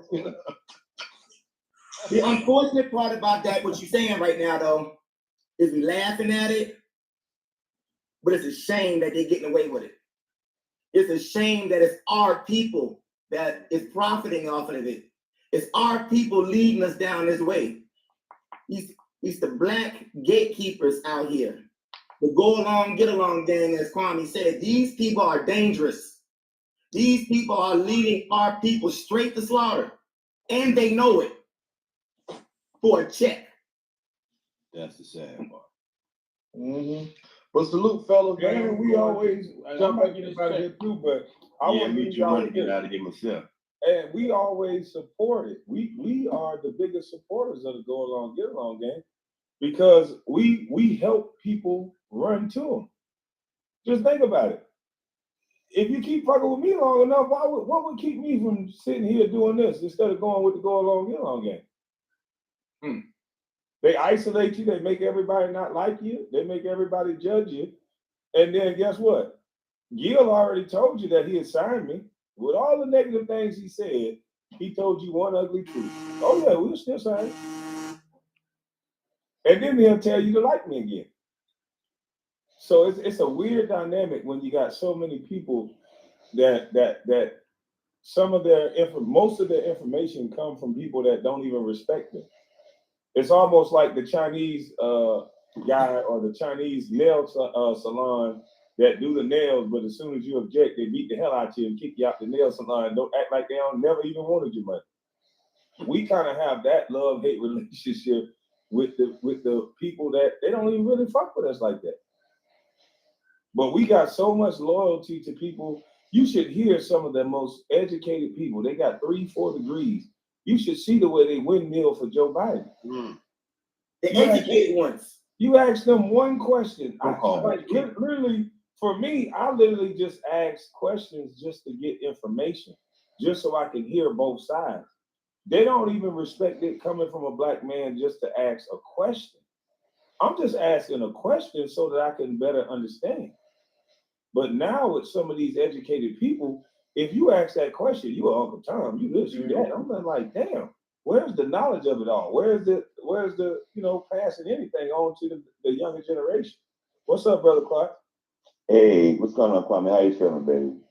Man, I was just getting ready to get up out of here, but you always come drop some knowledge, so I had to let you up. Salute to the brother. Salute to the brother. I was getting ready to roll out too. I'm gonna sit here. I love when he come on.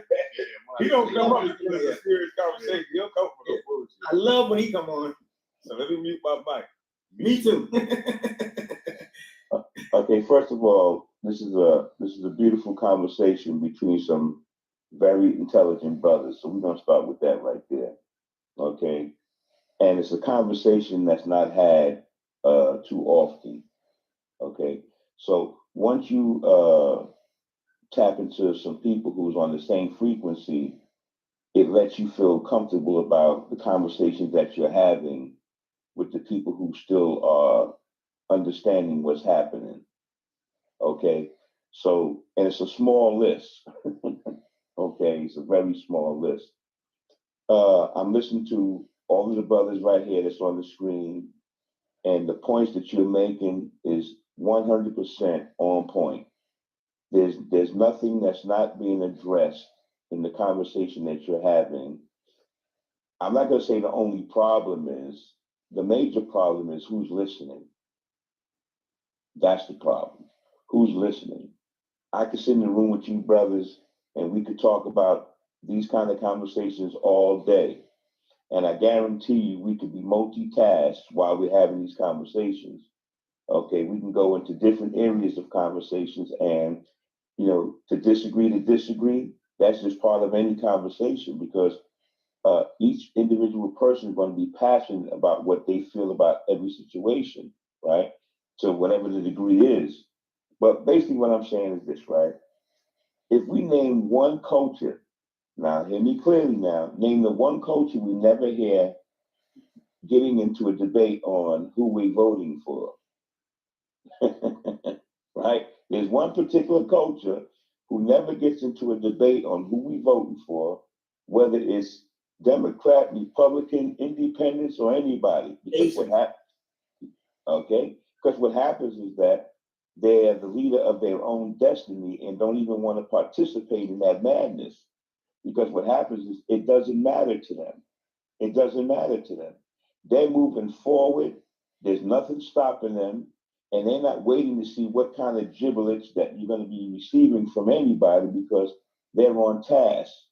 You just mentioned another community of human beings on this planet now who's going to take over. But if you notice that within the last year, it has been structured that way. Okay, on purpose. Okay, it's not like, okay, we're just going to come over and we're just going to do X, Y, and Z. They have been literally sent over to do exactly what you're talking about 100%. So we are the culture of people who built this whole platform that we're looking at that we call America. We are the ones that built it on the backs of our culture, on the death of our culture. We have sacrificed our whole generation of people who have been put on this planet to do one thing, to be productive, move our culture forward. Because at the end of the day, I've always said on any platform, and I always tell my kids that I train, right? We are the greatest human beings on this planet who have not figured it out yet. We're the greatest. There's nothing that we can't do. And just think of it this way, brothers, because I can see y'all would definitely understand this, right? Anything that anybody has created, who dominated what they created? We have. Any field that somebody has structured, who has dominated that field? We have. Anything that we have created on our own, who stole it? They have. So no matter how you look at it, you create it, we'll dominate it. We'll master it, how to create it, you steal it. So what happens is that until we recognize that we are the number one culture on this planet, right? Until we recognize that, all of this conversation means absolutely nothing. Because until you understand how strong you are and how innovative you are of a race, of a class of people, it doesn't matter how much conversation we've had. I've had this conversation with my elders starting from the 60s. So what's new to the ears of certain people? I love listening to you brothers talk. That's the one thing that made me chime in now, because it tapped into something that makes me say, you know what? I have to let these brothers understand that I understand what they're saying. I hear what you're saying. I literally hear you guys, right?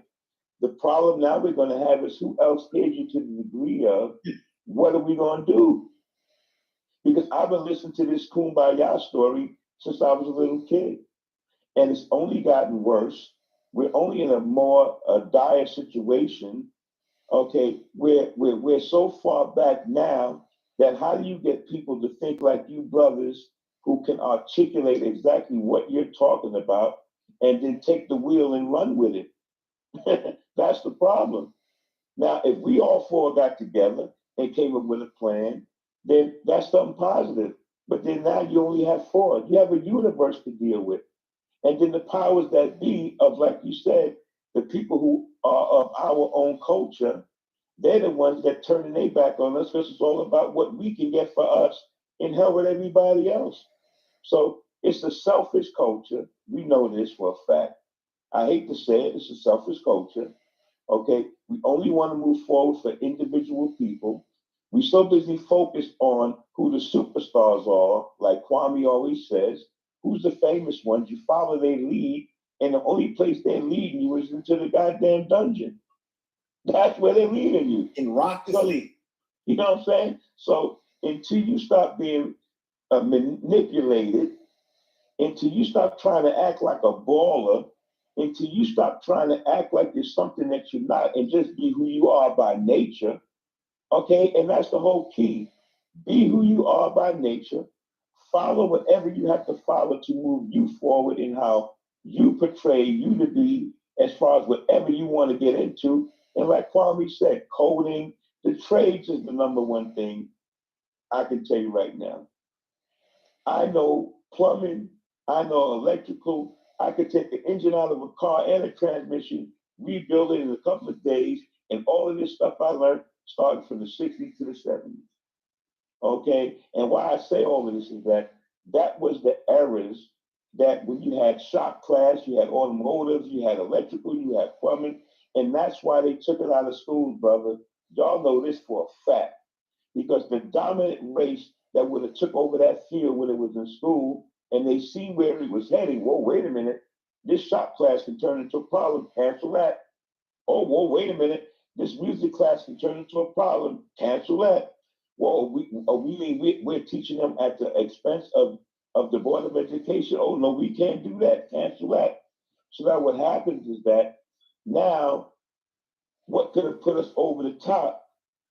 What happened? They canceled everything. And then the people who we put our trust in, and you know who those people are back in the 60s and the 70s, who came up with the plan that, you know what, I think I led my people into a burning building. Yeah, the building's burning, and now the building is burning down so far to the ground. What are we going to do now? Because we have no true leaders, brother. And I hate to say this on a platform, because the powers that be is looking and laughing. We have no people who's going to really put themselves into a situation to move us forward, because they're all paid and bought for. Y'all know this. Okay, so this conversation we have is beautiful. It's really self-proclaimed conversation between the ones who really get it and understand it. But the powers that be, and I'm talking about not the powers that be, I'm talking about us as the powers that be with our own culture. They so far looking backwards is not even funny towards us. And then we have the clowns, and I'm gonna make this real brief, Brother Kwame. We have the clowns who come on your platform who are so disrespectful. Number one, they use money as a tool to do certain things that's unnecessary. Instead of using the money in a positive way, they're trying to do some sick psychotic bullshit to move us more disrespectful backwards. And then we have people participating in the game.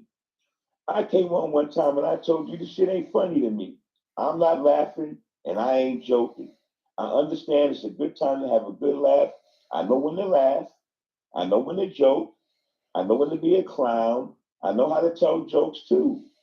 But right now it's not funny. And I'm not saying what's going on with you, Kwame, is funny. I'm just saying what's funny to me is how you're pointing this shit out so well.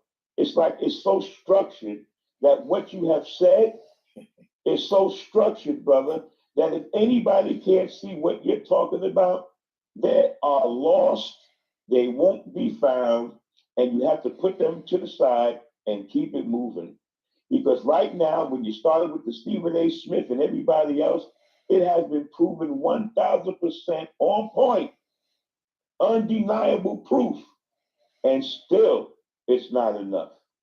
What else do you need for somebody to literally tell you what's going to happen like it's a genie in a bottle? Okay, you listen to the weatherman tell you it's going to rain tomorrow, right? You get your raincoat, you get your umbrella, and then tomorrow it'll be sunny as shit outside, right? But you'll be prepared. But you can tell somebody to be prepared for the bullshit. There's no umbrella, there's no raincoat, there's nothing. What they do is, Kwame, they listen to it, they'll tell you, I hear you, I hear what you're saying. And these brothers, I can tell, are so articulate in how they present what they're saying that it's undeniable, like yourself, Kwame, when you're speaking, the chills run up and down my back because I don't have these conversations often. I don't hear them often. And when I do hear them, I'm going to be very honest with you. Without no disrespect, I'm going to say pause because I know how it is in the real world. It's like I get an erection just from listening to a good ass conversation. Okay? So at the end of the day, brothers, it's been a pleasure listening to you, brothers, to hear what you're saying. You're 100% on point. And I would love to know who else in the chat, because I don't never watch the chat. Whoever in the chat is listening, you have to give these brothers a thumb up to say, you know what? We still have men out here What I mean by this, you still have men out here who really is about that man shit. But there's one thing I don't do, and I've been married for 44 years, right? I don't get involved with women's debates, number one. I stay far away from all of that. My wife understands, and my daughters understand. Do not get yourself involved with anything that has to deal with a man talking man business. Okay? I'm not a chauvinist. I'm not about being King Kong. But at the end of the day, you brothers are the kind of brothers that when your women need somebody beside them, y'all going to be there 100% and know what to do. I can see that. Okay? These young men out here right now, we don't know who's going to run first. We don't know who's going to run first. And I don't mean in a dangerous kind of way. I mean just in a conversation between the sucking the teeth, rolling your eyes, and all the other stuff that has nothing to do with manhood. Because when you're raised to be a man with your grandfathers or a strong father or a strong mentor, because it comes in all different ways, right? You pick up those habits. And those habits are the habits that I hear Kwame talking about all the time. Those habits are the habits I hear you brothers talking about right now. And I don't know you guys, but I know you guys from a spiritual sense because the language that you're speaking, I interpretly understand what you're saying. So at the end of the day, brothers, let me tell you something. You made my morning. You made my day. I'm glad I could hear some brothers speak some shit that I can literally take to the bank and cash it in. But at the end of the day, and I hate to say at the end of the day, you people on this platform, y'all better listen to what has been said to you tonight because it's coming to fruition. I hope you hear what I'm telling you guys. It's coming to fruition. And every day that you take your time to not really understand what's happening, when it comes down to it and the shit hits the fan, you can't say that you didn't hear it. And that's the one thing I was taught. My father always told me, listen, son, people are people first. Regardless of who the person is to you, bloodline or not, people are people first. And recognize who you're dealing with, and you can't save anybody. I mean, not everybody. I'm sorry. You can't save everybody. So at the end of the day, I know you brothers is on point. I hope I'm on point with you brothers. Yes, And sir. at the end of the day, let me tell you something. Like I always say, man, I love you brothers who's on that wavelength. Okay, stay on that wavelength. Talk as much positivity as you can to the youngsters, because the old ones ain't gonna get it. They haven't got it up to this point, so you're only wasting your time. Yes, But sir. I've been dealing with kids for the last 40 years, and like I told Kwame, this whole summer I jumped back into the pool with the kids, and I'm telling you, the stuff that they heard me say to them, I know I gave a shocker to them, to their wave system. At the end of the day, whether they're 12, 10, 15, 20, 30, or 40, the message is the same. Never use the age at not delivering the message. They might not like it, but at the end of the day, you hit them hard, and maybe one day they'll figure it out, and maybe one day they won't. But at least if you made the effort, like you brothers did tonight, to express what your teachings are and what your wisdom is, you keep it moving. And last but not least, the women who you guys have should get on their knees right now and bless to have men like you guys speaking what you're speaking. And I hope you guys have children, because at the end of the day, that's the message that's going to be sent to your children that will be sent to their children. And that's one of the most important things that you can have, brothers. So I say good night or good morning and love you, brothers. And y'all take well and take care, and see you again on the next Positive Platform Talking. I appreciate it, brother. Thank you so much. Peace and love, man. Keep it on the strength. You too, baby. And I say the same thing that Brother John, right? No, that's Brother Clark. I'm sorry? Clark. Brother Clark, okay. Brother Clark, I've seen you on here a few times, and I like to tell you, I always enjoy when you come on and drop that wisdom. And I'm going to take a piece of what you just said, Brother Crux. When you came on and you started talking today, you was the reason why I jumped on. So you were my inspiration today, brother. So thank you very much for taking the time to come on here and spitting what's on your heart, brother. I appreciate it. Thank you, sir. Hey, Same here, baby. I gotta thank you too, Kevin, Brother Clark, and Brother Crux, because you know, like you said, I like these type of conversations because I know everybody's gonna speak passionately on what they feel, but it's very it's hard to find brothers that'll let you get it off the way you want to get it off, Yes. while them getting it off the way they want to get it off, and then we have time to meet in the middle. Yeah. A lot of times it turns into a fight and a shouting match, but everybody did a great job. I mean, the brother, you know, was getting his opinion out, and when I asked him to let me finish mine, he let me finish. So I appreciate you coming on the panel and doing what you did, and being able to be passionate about your point, because you know everybody is passionate about their point, and I was able to be passionate. You were able to be passionate. Brother Clark is always just even keeled in his zone. So that's what they need to see more of. Didn't nobody threaten anyone on this panel. You didn't threaten to pull up on me. I didn't threaten to pull up on you. And that's what we need to have more of. Conversations where Black men can disagree and still find that through line without all the negative and without all the drama. I can guarantee you don't see many panels like this where 4 or 5 Black men has been on the same panel for hours and nobody threatened nobody. Well, Go find 5 panels where 4 or 5 Black men were on the same panel and they wasn't threatening each other. Hey, Kwame, the dude right here who had this up right here, Ronald Jones. Which one? Ronald Jones. Whatever his monthly payment is to you, I will pay that for you if you can get him out of here. I'll pay that. He got so many. Goddamn. If he has 100 of them, I'll pay it. Yeah, I need to get him up out of here. I keep telling him, he's become. There's no need to disrespect me, brother. I don't even know you. Hey, so there's no need to put nothing up there disrespecting me, nigga. I don't know you like that. Watch your motherfucking mouth, nigga. Hey, don't let that dude come on here and spoil what we got going, brothers. Don't even feed it to that energy, bro. You good.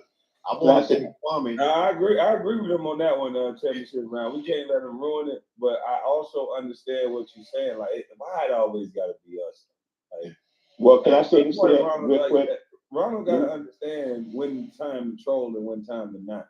We had a panel where Black brothers are building and not having no problems. Why would you come over here and do all that? It's 3 o'clock in the morning. This guy could be asleep. He could be with his kids. He could be on top of his gal. But instead, he here telling us his opinion. Hey, but check this out, though. Check this out.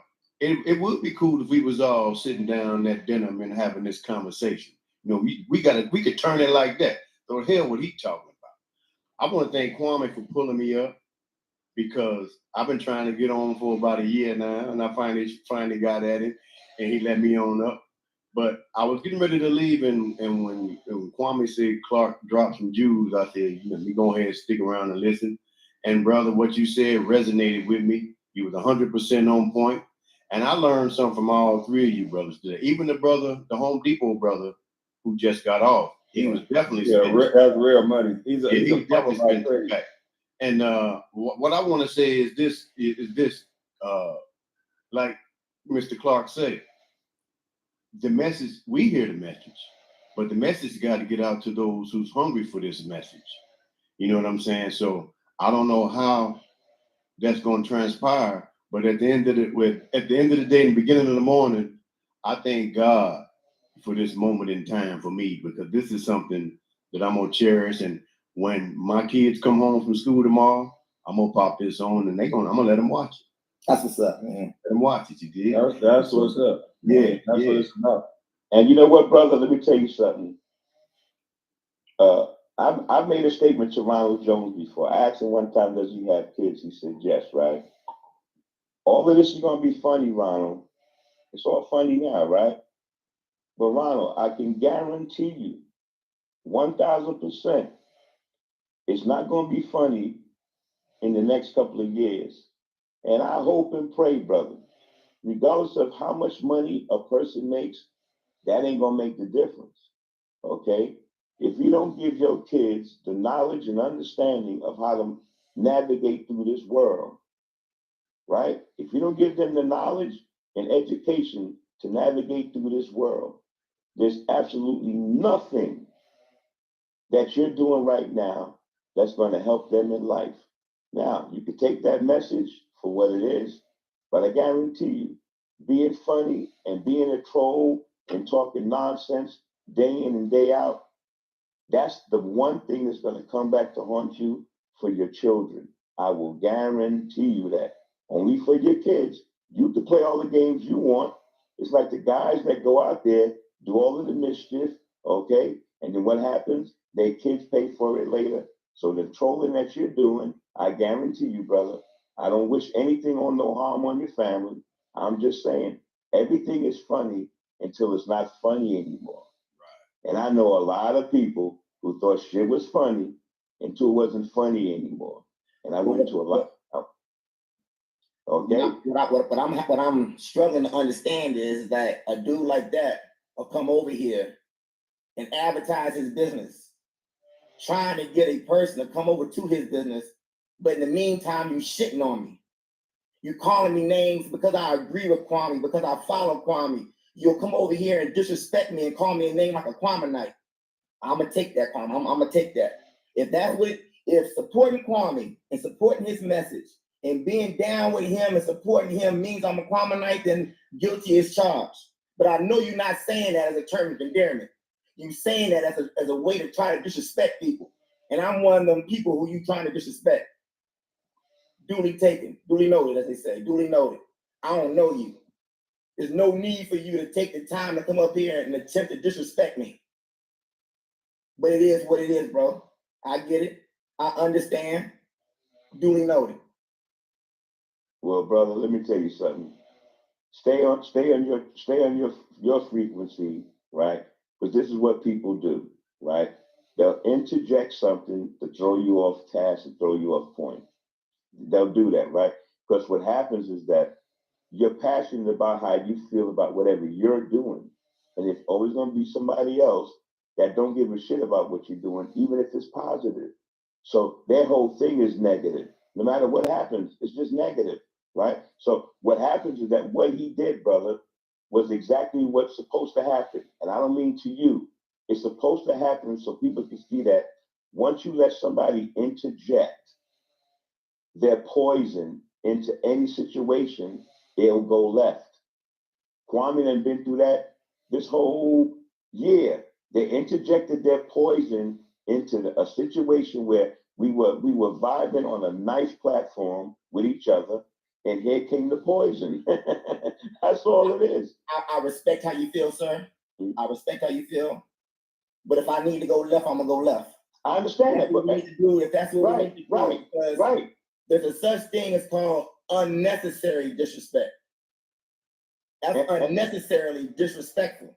Now, but between him and Kwame, I don't even see why you need to disrespect Kwame, but he don't know me. To sit there and put some gay shit like that on there, and I know that's how it was meant. Nigga, you don't know me like that. But here's the killer. Here's the killer. I agree. Listen, I guarantee you, us four right here can go left and go left some more. We all know that. All the way left. Okay, we come from all left. We came from an era where left is just what it is if you have to go there, right? So what's happening is that, and I feel what you're saying. I don't want to ignore it. I don't want to ignore it. He don't know you. He don't know you. Number one, he don't know you, right? And it's easy for somebody to interject some shit into somebody's airwaves or on this platform. I'm going to re-interject some shit. Then I'm going to re-interject it.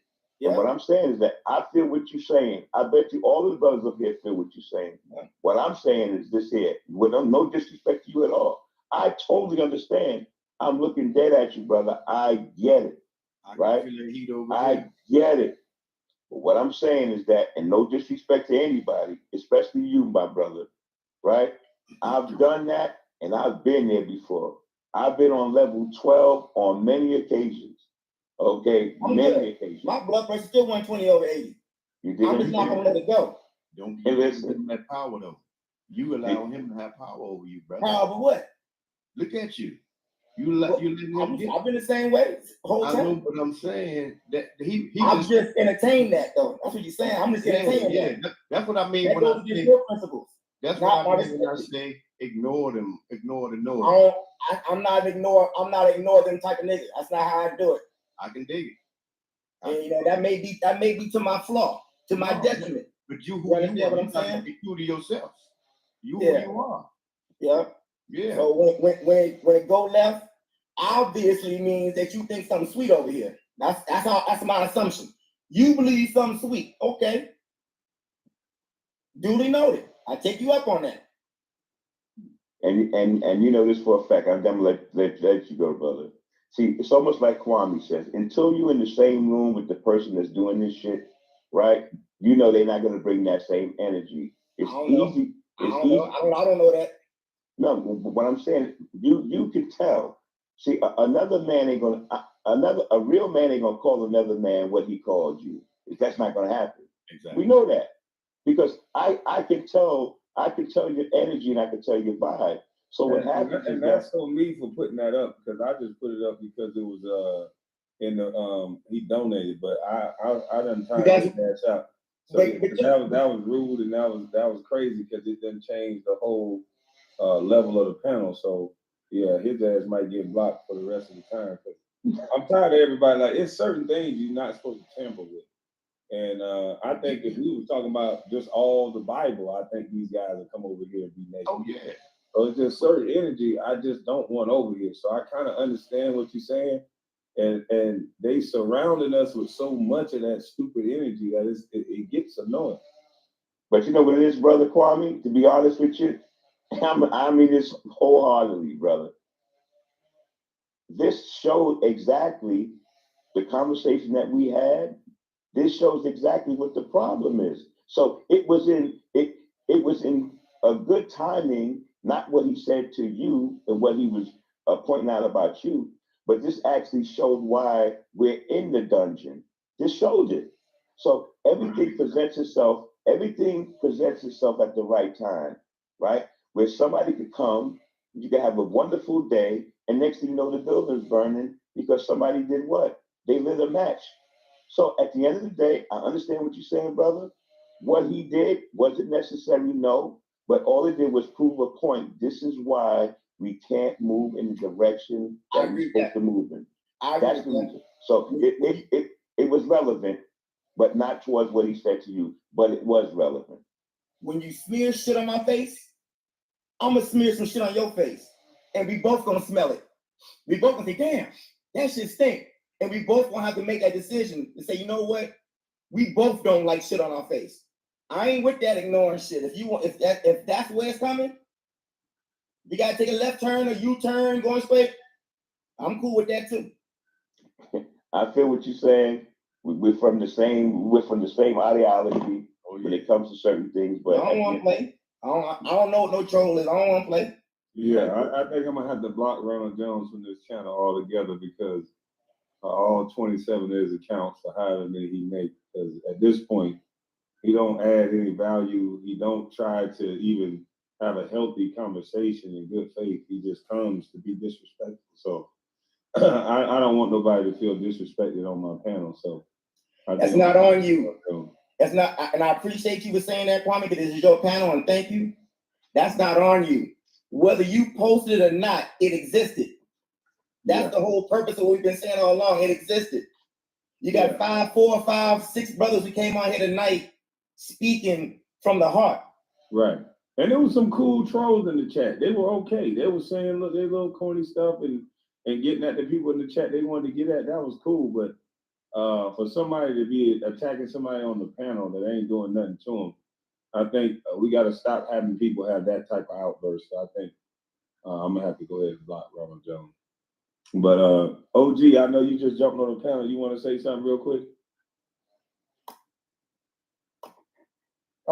Yes. First of all, good morning to you and the panel. Good morning. Good morning. I've been back here listening, and it sort of reminds me of something my granddad used to tell me when I was a kid. Right? You know, you're walking down the road, you see a pile of shit, you walk around it, you walk through it, but if you stop and you stir in it, you definitely gonna get a smell. So my advice to you, my brother, Mr. Championship Round. Sometimes you gotta ignore these fools and just let them talk, because he's soliciting a response. What I've noticed over the last few months or something, a lot of these guys is about division. Every time somebody come together and try to have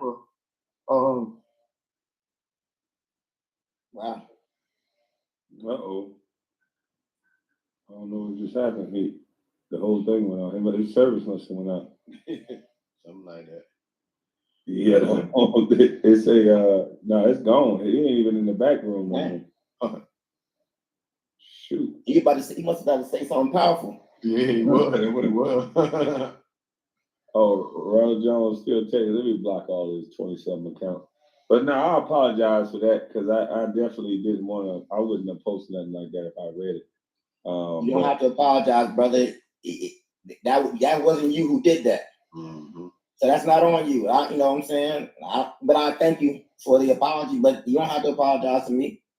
And even if my energy may seem crazy, that's just who I am. Yeah, but it's hard. We got to understand something. And us as men got to start respecting the different level of men. There's a Kevin Samuels type of man, God rest his soul. There's a Crux type of man. There's a your type of man. There's a my type of man. But we're all needed. As long as you ain't the one that's trying to kill another brother or bring harm to anybody, not another brother, just anybody. As long as you're not that person, not that guy, you are right with me. Defending yourself sometimes can look ugly, and sometimes I may go too far, you may go too far. Crux may have a great point, and I think he does have a point with to an extent of not always responding. But when it's every day, when it's in your real life, I can see if I can cut this internet off. I'll take a week off, 2-3 days off, and it'll be people following me in real life. So it's like, damn, can you not get away from the BS? You're a strong brother. I tell you that. From what you take, from what I've seen, and the only thing what they want to do is when you say something against these guys in the establishment, they want to set up an event for you. Gilbert Arenas is a peon. Gilbert Arenas want to get me out into a place. You notice he kept talking about LA. LA, you can't defend yourself like a man. They bring 6-7 guys, they jump you, they bring an event for you. And Gilbert really need to go on about his business because from me knowing what I know about these type of people, like he need to go on about his business. I don't want to be in a situation. Look at what they did to the brother from Atlanta. Ludacris is manager. He was defending himself. Shocking. Yeah. This guy in the video somebody pulled a firearm out on him. He's getting beat, jumped, and he gets up and he defends himself, and he got arrested. To me, it's an attack on celebrities. It's a money game. They know that if a celebrity do anything, you can get $40,000, $50,000, $100,000 bond. This is a stand your ground state in the state of Georgia. That shouldn't even came into question after you beat on him like that. But when you're a celebrity, they teach celebrities to walk with their hands in their pockets, their head down, and you're not a man. That's why Barack Obama always was talking about Joe the plumber. See, they don't want to talk about the successful black man. They talk about Joe the plumber. The successful black man can't say nothing. He don't understand the black community and their opinion, and he's too black to be a part of the white community. So what does he do? Where does he go? He's isolated. That's why I know Muhammad Ali wouldn't have been able to stay in the hoods no more. If Muhammad Ali would have been running up a neighborhood trying to get in shape for a boxing match, he'd have got shot in his back in today's society. I'm going to tell you something I see from your channel, Kwame, from the beginning. I noticed that most of the people who you have turned on, I'm going to say it like that, I've checked everybody out. I may not subscribe to everybody, but I've checked everybody out. In the beginning, most of these people might have had 200, 300 followers. They may do a live. The live may have 35 views after 5 days. Then all of a sudden you turn the water faucet on for them. You started shouting them out. You started giving them love. You started playing some of the creations that they made on your channel. Then it gets to a point where they plateau with you. Then they go and do something else. And then they come back and say, can't nobody tell me what to do on my channel. So, oh, okay. Yeah, that's that bullshit right there. That's the black community. Yeah, that's the black. Yeah, I get it. And you know what? You're right. I can't tell you what to do on your page. A real nigga, quote unquote, real nigga, who has cast a Gilbert Arenas check by knowing you. A real nigga will come back to Kwame Brown Bus Life and donate some of that money back over here. Because that's the only reason why they got the money is by being affiliated with you. That's what a real one would do. They say, you know what, Kwame, I done got broke off 10, 5, whatever amount of dollars. But nigga, you know what? I don't fuck with you like that, but you the reason why I'm here. So here, nigga, I'm about to donate here a couple $1,000s to you. Since I just hit a lick off of hating you. But nah, that's not what they do. I've seen them all from the beginning. All of y'all niggas had little numbers. All of y'all niggas was quote unquote nobodies. Quote unquote. All of y'all motherfuckers had, like I say, 35 views after 3 weeks. But all of a sudden, Kwame started shouting you out, saying your name. All of a sudden, now your views start picking up. You start doing live. You start getting super chats. Now all of a sudden, can a motherfucker tell me what to do? My observation from your channel, my brother. Well, I understand that from them. You know what I mean? Like, I'm the first dude that didn't ask nobody for nothing. I didn't ask them to do nothing to get promoted. That's just what they do. You know, that if you It's a word for that, though. It's a word for that. If you look at what they do to me when they're upset with me, they always telling me, "Oh, it's because you did this, because you did that." You know, I don't subscribe to your social construct. I believe that me and you can be cool, and you can say something that I don't agree with, but we can still be cool. But you could say something to that person, and they might bring it to me and say, "Well, he said that to me," and I could say to them, "Hey, look, I hope y'all could work that out. I don't have nothing to do with that." From what I know between me and this guy, he didn't play with your kids, did he? He didn't steal nothing from you, did he? He didn't do one of the egregious things that I would stop dealing with him because I'm worried about him doing to me, did he? Now, other than that, then y'all got to figure that out. Do you believe that fucked up energy is transferable? It is, and that's why I try to keep myself away from certain people. That's why I double dutch with them. Jump on you like Velcro. Yeah, I play with these people to a certain extent. Trust me, it looks crazy, but there's a method behind my madness. I agree with that. I agree with that. Yeah, I know. If you notice, when I went to Savannah, where did I go? I went to the golf course. Ain't no niggas at the golf course. Do you Ain't no think niggas trying to shoot nobody at the golf course? Do you think that a person who goes over and listens to toxic bullshit, do you think that some of that toxic for entertainment, as they say, I'm just going to listen for entertainment purposes.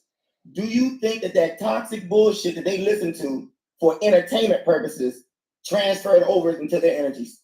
So Yeah. If you jump into a pile of shit for entertainment purposes, when you get up, you're gonna be smelling like that shit. Okay. So the things that they're consuming, you are what you eat, you are what you listen to. If I'm listening to love making music, I'm gonna find me a woman and we're gonna probably end up making some love. If I'm listening to rap music with that negative energy, I remember we used to listen to the song. Yeah, we used to listen to the song and they talk about fuck the other side. We this and that. Like I said twice, nigga, fuck the other side. Like Trick Daddy used to say. Every time that song came on, it was a fight in the club. Not one time did that song come on and it wasn't no fight. Hey, And not one time did a slow song come on and a nigga didn't pull a girl close to him and start dancing slow. You could be on your way driving to the club, drinking that, smoking that shit, and drinking that hooch, talking about all that shit. We get in there, we gonna bust these niggas' ass. I don't get in the club, you're looking for a fight. Exact 100%. I don't listen to that shit never when I'm going out because I'm not. What percentage? My mind. What percentage of your followers is estimate? Do you believe listen to you, then go over and listen to some toxic bullshit and then come back? I think a lot of them do, but what you'll find is that a lot of these people are broken in their own lives. You have a lot of men that like to listen to certain YouTubers that are disrespect women. And I'm not one of those guys that are sensitive that you can't say something to a woman or tell them your opinion. Right. But it's a way that a man will do that. We got these guys now that either they're Derek James or they're Tommy Sotomayor. There's nothing in between. Right. They either flat out lying to them or they calling them every bitch in the book. And they know either way you're going to get money out of them. The women that you call every bitch in the book, they can't understand why you're getting away with it. So they'll come back and listen to that shit every day. They'll come and listen to you call them a bitch every single day because they're so mad that you're getting away with it. And so these guys understand it's all about who we like. And more often than not, the person that you piss off is the person that's going to come and watch you every single day. It's all psychology. These people study the mind. They're very good at what they do. Only a fool jumps into a pool and expects not to get wet. Mm-hmm. Only a fool expects to get into a fight and expects to not get hit. Only a fool. So I say what I mean when I say that is when these people go over and consume bullshit for entertainment purposes, they don't even know that they're being consumed with a whole bunch of toxic bullshit that has engulfed their spirit too. They don't even know it. But some of these people need this. Like a lot of these people are lonely. A lot of these people have made some bad decisions. A lot of these people are with people that they're not attracted to. So a fight on the internet is the holy grail to them because they're being cheered on by people that they don't know. And necessarily in real life, they don't have all of that. But on the internet, they can come and live a life. Like I can go week, 2 months without this internet because in real life, I have real people that care about me and love me. This is therapeutic. This is fun because in everyday life, I was arguing about this type of stuff for free on Facebook. You say politics, you got a bunch of niggas ready to kill. You say religion, you have a bunch of people that know God better than everybody, but then they'll be the first one threatening. So it's like these conversations, I love it. You know, would you ever be willing to have a sit down with Stephen A. Smith? Oh, absolutely. I'll rip him a new one. Stephen A. Smith is not a debater. Stephen A. Smith can't even do what he's talking about. Would you respect me if I talked about boxing and I can't box? Mm. How this is the craziest trick in the book. Up is down and down is up. The voice of basketball can't play basketball. It makes no sense. I respect Shaq and Charles Barkley and those guys, Kenny Anderson and things that they said, because they actually went through the grind. And they're human. They're gonna make mistakes. They're gonna say things that's off, but at the end of the day, and they're gonna have their human moments. When they see guys making a whole lot of money and they know where they played at and how good they were, sometimes the envy can creep in. But at the end of the day, I respect the fact that they went through the grind. They understand the isolation. They understand you're in hotels after hotels, 4 games in 5 nights, your knee hurting, your wife done cheated on you, and you still got to go out here and perform. That's mentally, physically, all of these things, all of the sacrifices you make to get to that point. They got these little kids thinking it's about going to the gym, crossing over, step back, shooting a 3. It's not about that. You got to be a student athlete. You have to go to college. You have to be ready. And a lot of these kids, they only prepare one way. And that's because of the preparation of who is teaching them. Some of these kids good. Yeah, exactly. Some of them are good off the court. Some of the best basketball players were Prop 48. They were dumb as a box of rocks. Couldn't get nothing done in class because they're in the gym all day. You will probably never get the credit for this, Kwame, but you are the reason that the whole sports commentary opinion thing is starting to take a turn. You are that reason. Everybody has some shit to say about you before. They watch their mouth when they talk about you now, though. They think twice before they say your name now. Absolutely. And I wanted to get to the point where I just want the same respect that they have for white athletes that they do for black. there's just as many, if we're gonna say bus white athletes or trash white athletes, and they get to be pillars in their community. They get to make a couple of millions of dollars. They get to go back to their community, use the experience of being in the NBA and being around players, and they get to use that to their advantage. They get to use that to parlay it into other jobs. When it becomes a black man, and you have so much media running your name through a ringer and saying you ain't this, you ain't that, who wants to work with a bus? Who wants to work with DeMarcus Russell? Does he have something to teach kids in the inner city? Absolutely. Absolutely. Absolutely. Absolutely. But the media will isolate a guy like that, make you think he's a bum, he's nothing, when that could be the savior for your kid. He knows the do's and don'ts. He knows. I was one of those people, Kwame. I can't even front.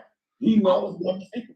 He knows the personal mistakes that he made that he can go back and tell your kid not to make. He knows the pitfalls. He knows the dangers of listening to others. He knows that coaches sometimes don't have your best interest in mind. He played the quarterback position. They don't want him to play that anyway. He had 3 or 4 coaches every year. Where's the stability for this guy to say that he can't play? He had no stability in the league. Did he make some mistakes? Absolutely. I'll give you a fun Wizard fact. The Washington Wizards traded Ben Wallace. They traded Rasheed Wallace. Mm-hmm. They traded Rip Hamilton. Mm-hmm. They traded Darvin Ham. Mm-hmm. All 4 of those brothers went over to the Detroit Pistons and won a chip. That's the Wizards for you. I was trying to get the hell on too. Hey, brother, it's been a minute. It's been fun. It's been good. It's been enlightening. But I got to get out of here, man. Likewise, Brother Clutch. Hey, all respect, Brother Clutch and Kwame. I'm about to do the same thing. You mind if I give 3 shout outs real quick, if you don't mind? Go ahead, brother. I appreciate you, Brother Crux. If you want to go ahead and go. I want to give 1 shout out to Brother Crux. Thank you, sir. Okay, keep back, brother. I want to give a shout out to Carcino. I don't know the brother, but he's solid from what I see. I want to give a shout out to him. I want to give a shout out to Dan D. Dan D I've been watching from the beginning. Dan D is solid. Mm-hmm. And I want to give a shout out to Angela Stanton. Those are the players that I've seen come to Bus Life that resonate with me and who I'm rocking with. And I really appreciate you for allowing me to come up, for allowing me on your panel. I don't give a damn if your channel goes all the way down to 0. When you look and see 1, that's gonna be me. I'm here, brother. All right. I am a supporter. I'll be on there too, brother. That here go I'm too. gonna keep 2. Yeah. So I'm here. Thank you, sir. So your next live when you come on, I'll be somewhere listening to you, brother. Thank you very much for everything that you've done. You are appreciated, sir. Man, I appreciate both of y'all. I appreciate both of y'all perspectives, even though there was a little bit different. I'm glad we were able to show an example, and all of us end up saying it. We all are pretty much saying the same thing closely, but just a different way of getting to the actual result. But I do believe Crux is right a little bit that sometimes we might need to ignore them even a little more, even when we don't want to. I'll do better. I'll try. We got to try because it's hard to do. I'm not gonna lie, it's hard to do when you have somebody bothering your family and friends. I really don't. When you see me have an outburst, it's normally because they bothered somebody that I care about behind the scenes. See, they know that what they just say to me, I really don't give a shit. They've been talking about me for 20 years. When you start bothering women and you start bothering children, that's when you're gonna see a different side of me. And no matter what they say about you, Kwame, they can say whatever they want to say about you. You have been in a room where Michael Jordan's been in. Mm-hmm. You have been in a room that Kobe Bryant has been in. Mm-hmm. It don't get no bigger than Michael Jordan and Kobe Bryant. So for you to be a fly on the wall in those rooms, you can't tell me you ain't come out with something. And man, I wish they could hear Kobe Bryant, God rest his soul, and Michael Jordan talk in their regular everyday life. You know it though. I wish they could hear it because a lot, quiet as kept, a lot of people wouldn't be able to handle it. A lot of people would hate Michael Jordan. A lot of people would hate Kobe Bryant. They would hate it. The way that these men challenge you, the way that these men are confrontational and up in your face and demanding excellence and no excuses, our community would hate these men. They don't go for the bullshit. There ain't no excuses. I'm old enough to know that, man, you have lived a blessed life, my brother. You understand what I'm saying? And for you to come back and to try to give back, if no one else will tell you, I appreciate you, my brother. And on that note, I'm out of here. I need to give me a couple hours of sleep before some more graves start popping in. In a minute, y'all. All right, brother. Salute. So, hey, salute to you, bro. Hey, man. Oh, OG, back up here. Oh, my bad. OG, back up here. OG, I see you in the back. You want to say something before we get up out of here? I just want to say excellent panel. And I like the choices that the guy made, you know, that he follows, because I primarily follow the same people. And what he said, it made a lot of sense. That was a lot of you guys, you said the same things, you just said it differently. And this is what it's about. You know, we can sit down and we can have dialogue, and we can put our opinions out there, and at the end of the day, everybody still go home happy. Nobody's going home salty. Right. And a lot of panels don't do that. So congrats to that. Keep up the good work. I had technical difficulties earlier. Plus, I'm an old guy, so I'm still learning presenting that thing. It's all good. and like me, like, I just want people to understand, like, I know they might say, well, where does he get this information from? And where is his educational background? And who is he? You're speaking to a child that grew up in the situation that these smart people talk about. I was in 5-6 different programs. I was in these programs to help underprivileged kids. I'm next to the kid that got killed as a teenager. I'm next to the kid that went to prison and did life as a teenager. I'm next to these kids and I'm seeing the difference. Until these kids let you in, it won't nothing change. And until you deal with the family situation, I remember they was telling me how to deal with my anger and my aggression. Oh, you gotta count, you gotta think, and you gotta do this. Well, while I'm goddamn counting and thinking, the niggas from my community ain't counting or thinking. They hitting you in your goddamn face while you counting. So it's like the things that they teach you in these programs, if they're not going to change your environment, it doesn't really. It gives you a tool to help you when you're away from that environment, but while you're in it, it makes you a target. And that's what really smart people and I agree with the brother. He said, you got to come down and be in the streets to understand what's going on. Excuse me. And I 100% agree with that. But a lot of the people who are making the rules and who are telling and coming up with the curriculum, they don't live where we live. They don't live nowhere where we live. I'm there, here I am trying to talk and trying to stay calm. And while I'm talking, one of my peers punched me right in my mouth. That's not, what do you think I'm gonna do after that? I'm gonna fight back. So it's a cycle, man. What up, Sino? Yeah. What's good? Man, hey, you up during the Sino hours. Man, I'm gonna be sleep half the day again. I was sleep half the day on these doggone drugs. Trying to rest my legs. I'm about to date today. And I don't know if she forgot or I forgot. I was like, man, I had overslept. And the next thing you know, I didn't get a call from her. Nothing. I was like, I ain't gonna see nothing. She might try to scramble. I might as well I don't want to miss football. Now this all works out. You know how you make plans like a week in advance? Mm-hmm. I'll be like, man, they finally arrived, and you just like, I don't even feel like it. That's exactly what happened. I don't even feel like doing. Man, that's what I'm talking about. We had a great panel up here today until a couple of clowns, like somebody in the chat talking about he think he the only one who grew up in the ghetto. It's not about growing up in the ghetto. That's what people don't understand.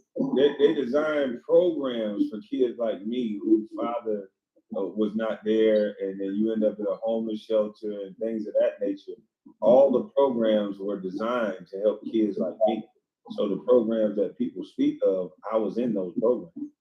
From the free run to all of these different programs you're talking about, I was right there.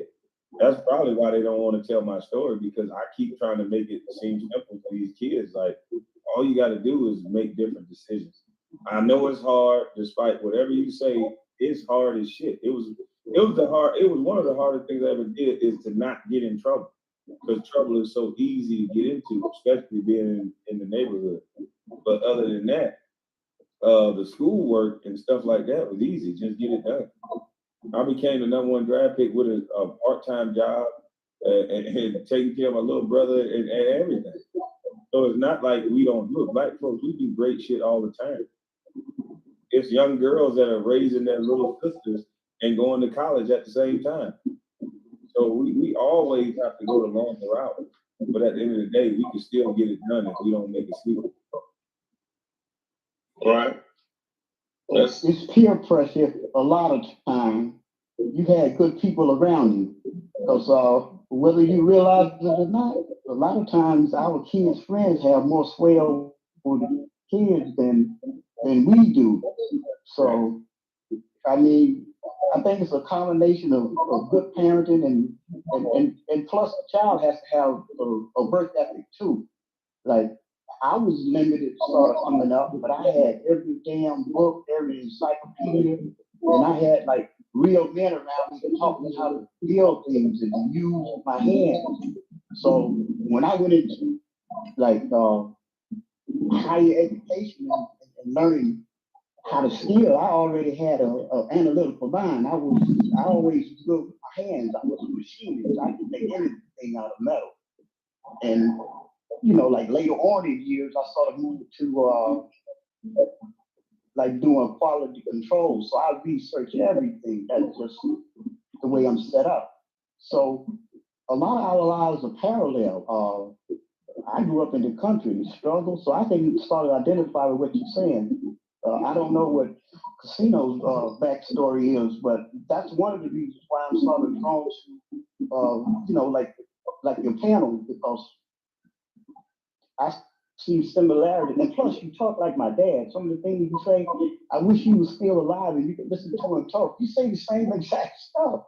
I mean, you see you ain't from Alabama, man. Go ahead, see that. Yeah. Like what you Even Jordan, our family is from Alabama. We're from Eufaula, Alabama, right outside Montgomery, Dothan. Oh, okay. Montgomery here. Right. So we close to Montgomery. So we about Columbus. We always go to Columbus, Georgia to shop, and we right by the Georgia Bridge. Go take you to Georgetown, Georgia, and everything else. So you follow in Georgetown, Georgia, over that bridge that's connected. So Eufaula is just a small town out there, but it's right next to Dothan, and Montgomery is the next big city to it. But that's where our family is from. So we always took those traits when they came up here through the Great Migration, when everybody came to the Midwest, when they opened up all the jobs. That's how most of all the people came out to the Midwest, from Michigan and Chicago. They opened up the steel mills, and that was just work. And they was like, man, you want to escape all the racism in the South? Go up north. They got high-paying jobs, benefits. So they came up here, got jobs, but still was faced with the same problems they was faced with down south. Mm-hmm. So that's how a lot of them, they did that Great Migration. And that's how everybody in the South basically came out here to the Midwest. And there was certain territories you wasn't even allowed back then. And then we started farming, and agriculture was our thing, because we couldn't even shop at most of these stores. Mm-hmm. So we already knew, like, hey, we grow our own, fruit and everything else, knew how to get the seeds out of the food that we grow and replant it in some of the foods, man. And that's how you, like for potatoes and everything else, and how to starch your potatoes to keep you full for a while, because back then we used to have larger families. Used to be 8 in the family, some 14 in a family, with brothers and sisters. So they had the food had to get stretched a long way. So that's how they used with a lot of it's a long time for your body to process carbs. And that's how you get a lot of protein from potatoes. That's they meat, potatoes, all that protein. It sits in your stomach longer. So it can fill you up quicker by having smaller increments of it, you know. So they knew that. Plus, it's easier to regrow potatoes. Once they grow, you can basically take the seeds and everything else and put them back. Like tomatoes, they found ways to keep doing it. Our people, our ancestors did that. Like my grandfather could do everything. Because he said, I'm like, man, how did you learn how to do it? He said, you had to. It was survival then. It wasn't like go to school. My dad was an electrician. He fixed on cars. He did everything because he had to. That was it right there. He had no choice because he had to do it. Because if he didn't do it, who else is gonna do it? Because back then, if you got caught on the road and your car broke down, you might have lost your life. And you got your whole family in the car. Back in the day, so you gotta get the car running where you can. So it was survival. So that's why he said, hey man, you're always gonna be useful if you know you got a dream. But they don't want you to know these things. And that's why on the Patreon, we were talking about these programs that's out here that they don't even know about.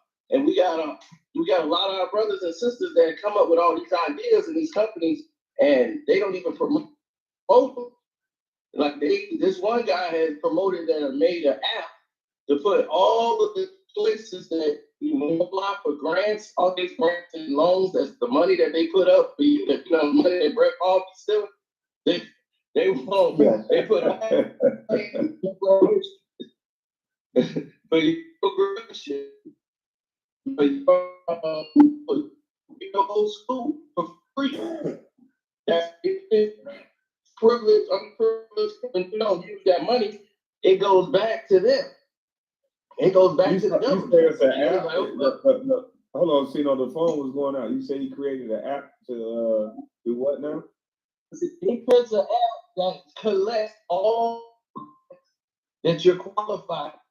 Once you sign up for the app, you can apply for the grant. You can apply and send it to every last one of those companies, those grant companies. So you have to go apply here, find it, track it down.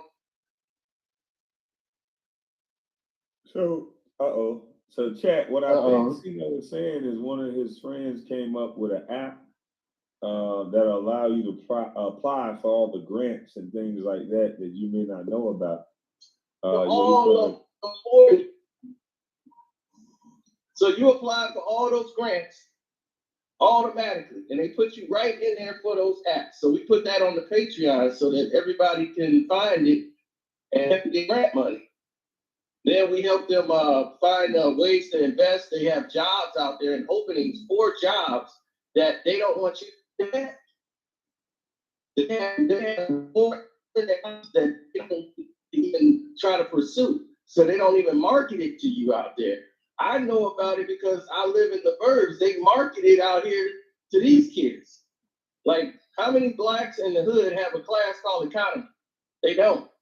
They got economy classes out here in high school, the grammar schools, economics. They teach them everything about math and numbers because they want them to know early because they want them to have those jobs. Construction.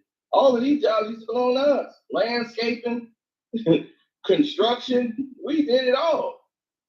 Oh, that's lame now. We can't do that. We just stand on the corner and rap, but that's lame. Right. That's the way they want you to be. They want you to be the worker and have to depend on somebody else and just basically pay for whatever they do. They asked it in the chat, what's the name of that app? Because your phone service is choppy. Did you say the name of the app? Oh, I'm sorry about that. Yeah, just it's on the Patreon. I don't know if off the top of my head on my Patreon. Y'all go to Carcino for Life Patreon because every time he try to say something about this app, They keep chopping up. So y'all make sure y'all go to his Patreon and go check it Yeah, out. that's a fact. Man, every time I'm almost to the house, so I'll be able to get on the PC. Well, they gonna have to come over your they gonna have to come over on your PC, though. I'm about to fall out. Yeah, they gonna have to go over to your PC because I'm gonna fall out. I'm gonna be ZZs. It's been a long day. It's been a long day. The panel was great. I was watching football. But man, I'm tired now. Yep. They say do a Well, video. yeah, we'll chop it up.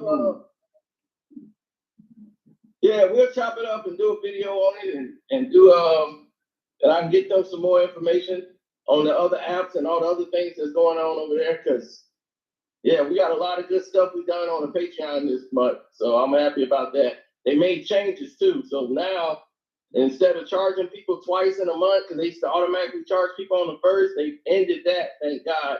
Now, whatever date you sign up for, you got another 30 days on that date you signed up. So now that's perfect. Then just having somebody pay twice back to back, it's like if somebody signed on the 29th, you don't charge them again on the first. That don't make no sense. So now we've got Japan. I've been fighting different things. Damn, his phone going out again. Shit. Yeah, he must have hit a bad area. He done hit a bad area again. Yeah. Well, I'm ready to jump on this. Yeah, I must be in a bad area, man. Well, Yeah. I'm gonna jump off this thing, man. Y'all go check out Casino on his Patreon. Are you going live tonight? I might go live on One Crack News. Yeah, go live on One Crack News. We jump over there. I'm gonna put it on One Crack News. I'm gonna put it on One Crack News. All asleep to it. Peace and blessings, All camera and chat. All right, peace, y'all. Dang, they got Casino phone messing up like a mug. Dang. But man, I appreciate y'all for rocking out with me. Those who were in the chat before and who still here and stayed the whole 5 hours. Man, salute to y'all. Who came back in and out. Salute to all y'all. Salute to all the brothers that came on the chat. It was a great conversation, much needed conversation. And man, yeah, I was happy to be a part of that one. That's one that people can chop up. They probably won't, but that's one that they can chop up and get some jewels out of it for family and friends. Those of you that say you don't like the drama, start having panels like that then. Don't have the who Kwame sleeping with panels and all this other nonsense, or do it sometimes, but not all the time. But y'all have a blessed day, man. I'm finna go in here and lay it down. I don't know when I'm going live again because I'm tired. But salute to y'all. Gone. Takara. Appreciate everybody who came up. Salute to One Crack News, Casino for Life, Dan DPOV, Sister T, Ears to the Streets.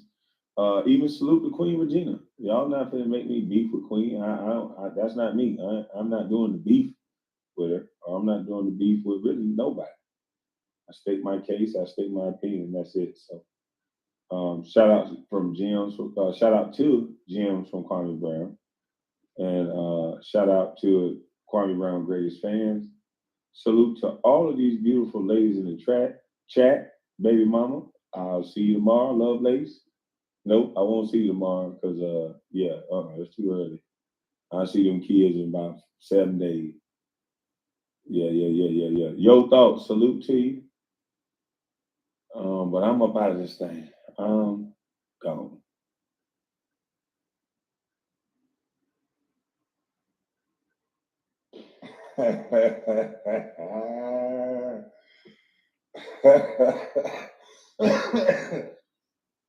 Ooh.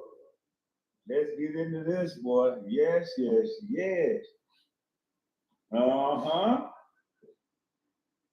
They have to pay to lay. They have to pay instead of YouTube. Oh my God.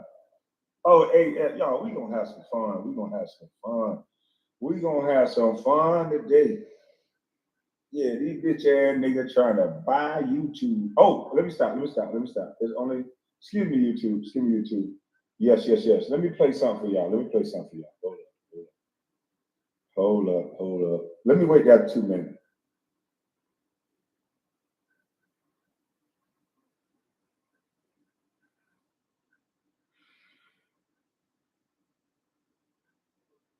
JJ. Yeah.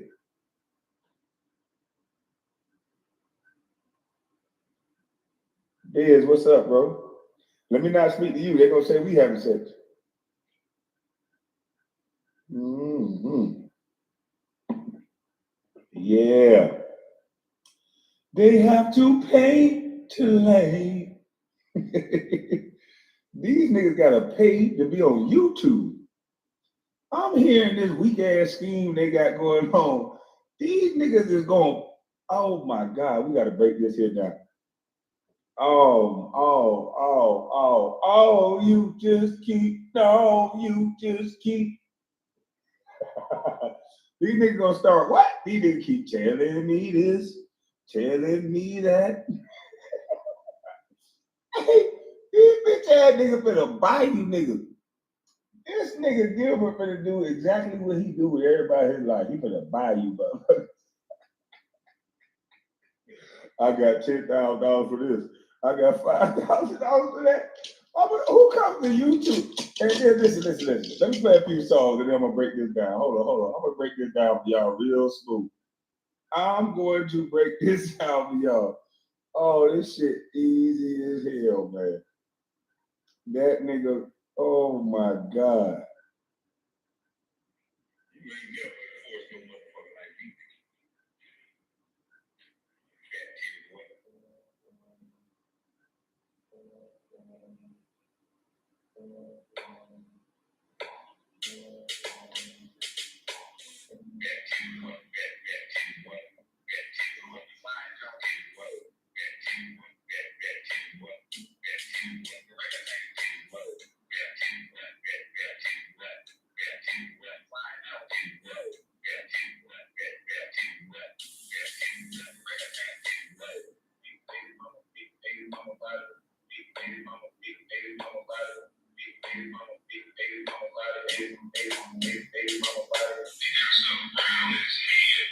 It looked like a goddamn purse.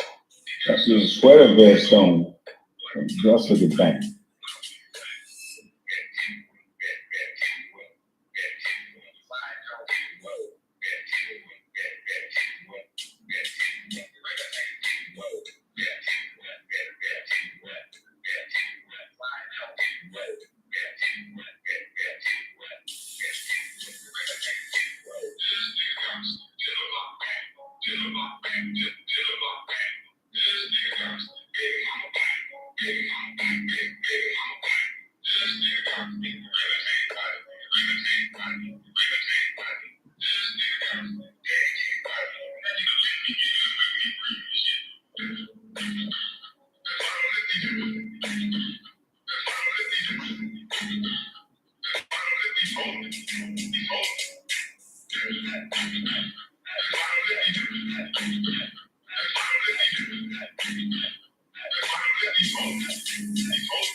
Hey, check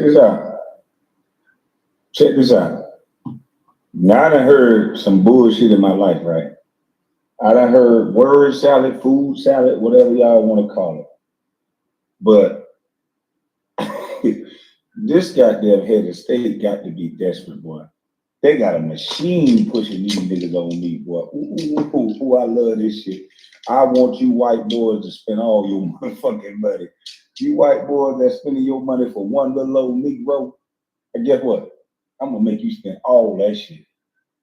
Yeah, you got it. And then let me explain something to you, good people. Good people that don't really understand what you understand. This man don't have, he's not paying you anything. He just explained to you that he came over here and he sold a YouTube channel for $1.50 per subscriber. And he's building another one. Do you think he's gonna go live? Do you think it's gonna be actual channel? No, he's only gonna come over here to give away money because the channel is for sale for white folks. Allegedly, I think I snapped.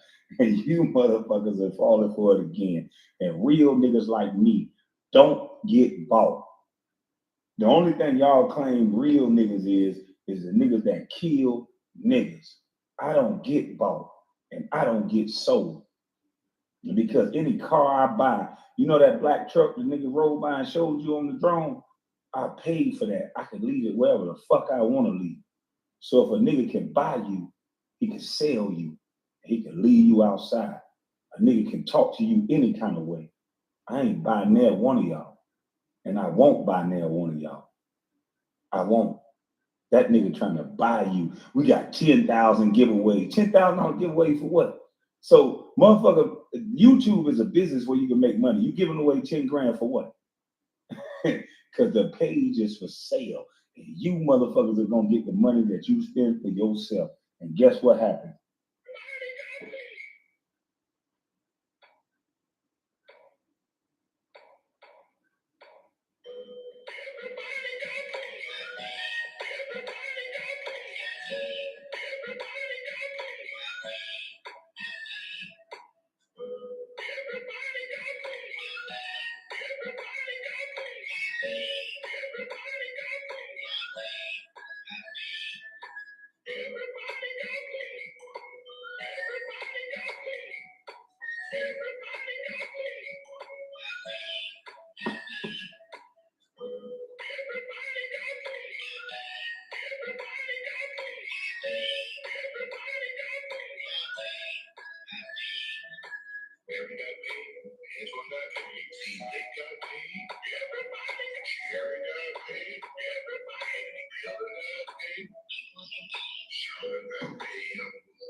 Hey, you little fine little self. Yes, Lord. Yes, Lord. Yes, Lord. Sonia. Yes, Lord.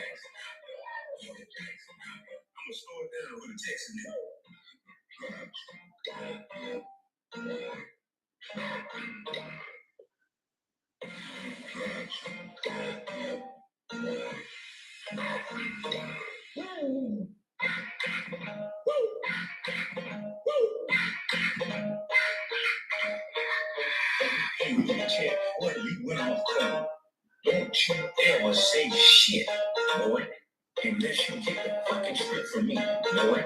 And then you put them Negroes in their place. Okay, boy.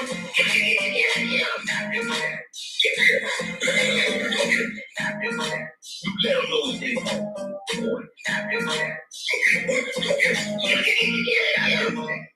What y'all say y'all want to hear? Butt dancing. Somebody said they want to hear butt dancing. Yeah, we can do butt dancing. Hold on. Hold on, my phone. Let me get my phone right. Mm-hmm. Yeah, we got a lot of butt dancers out here. dancing little over you. Another one. Another one. Butt dancing, butt dancing, butt dancing, butt dancing, butt dancing, butt dancing, butt dancing, butt dancing, dancing little over you, butt dancing, dancing little over you, butt dancing, butt dancing, butt dancing, butt dancing, butt dancing. You a whole out shit. Butt dancing, whole out shit. You a whole out shit. Butt dancing, whole out shit. 500 out of the South Side. He's a whole out shit. You a whole out shit. Butt dancing, whole out shit. Put them Negroes in their place. You let them know as they come. Butt dancing. Put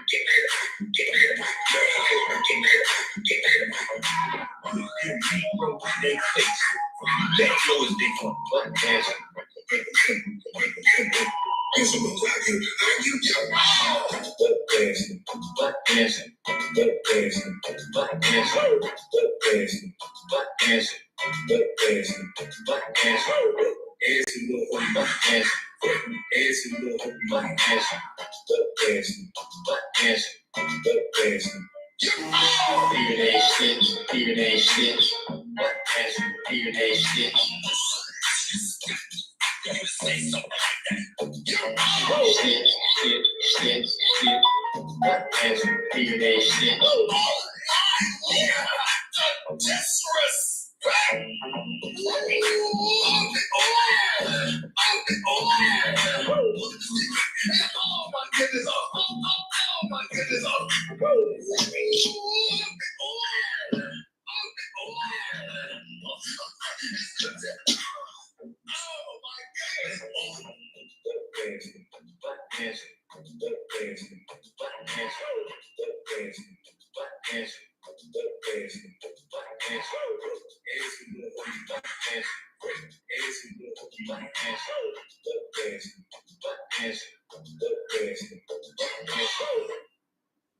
Now, what else y'all said?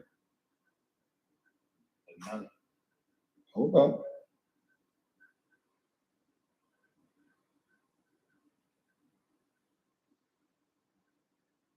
Mama's cooking.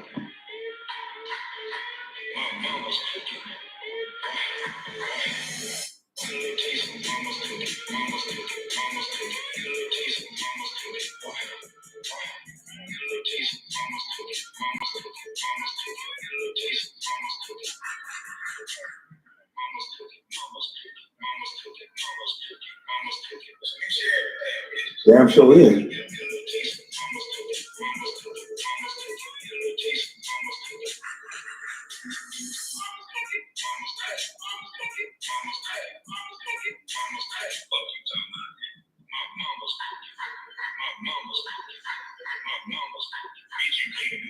I'm gonna beat this bitch.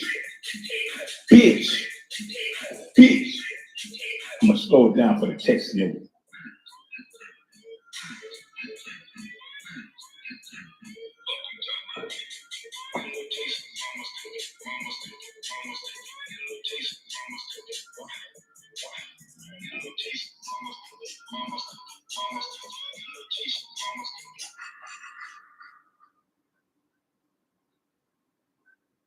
Hold on. We ain't done yet. We ain't done yet. Them niggas trying to buy y'all. This authentic. I ain't trying to buy nobody. I don't raise grown men. I don't take care of grown men either.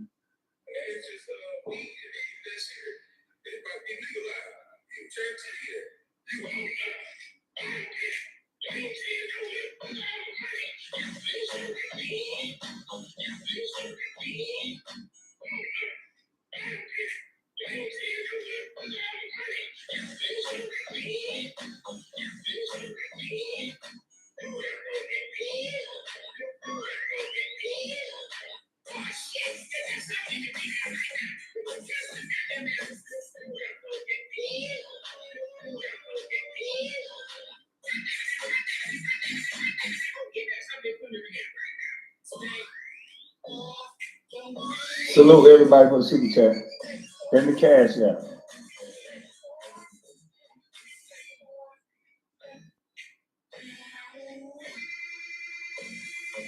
They should have told Brittany Griner that.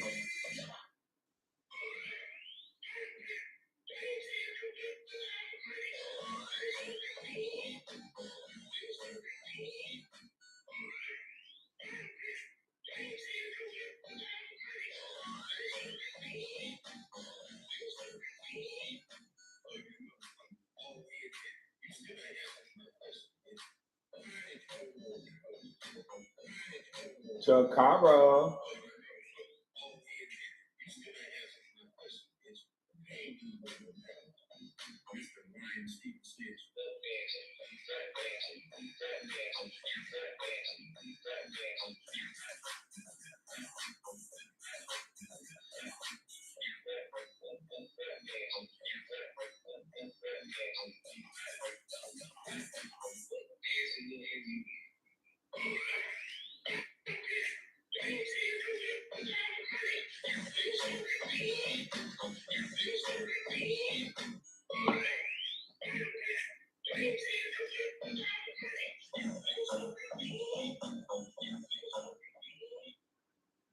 You smoking weed?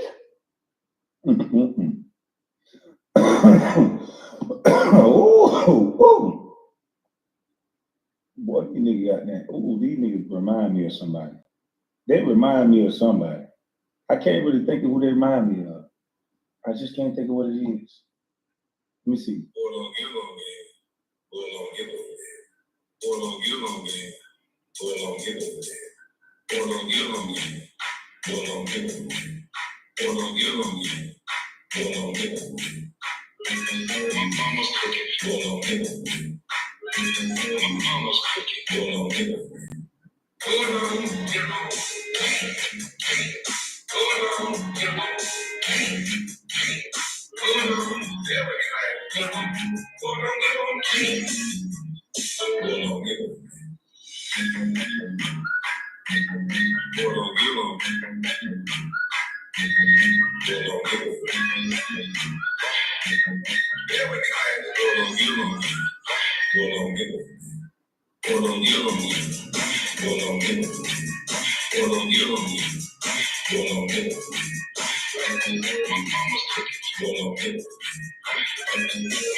Let's see. Let's see. Last song of the night. Hold up.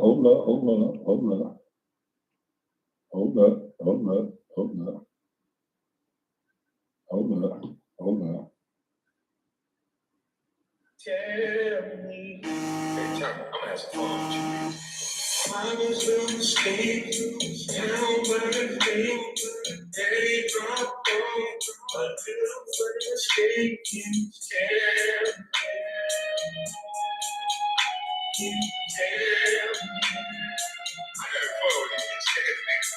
love from his mother, love from his father, be a chance nigga, even in Christ his name is tell.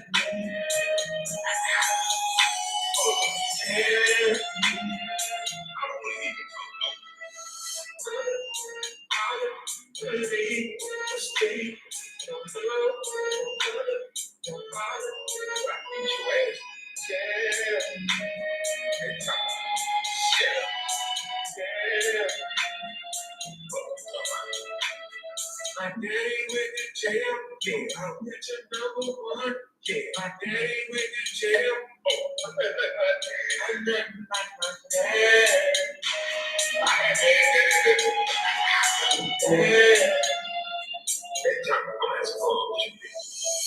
was a mistake, down by the day, daddy dropped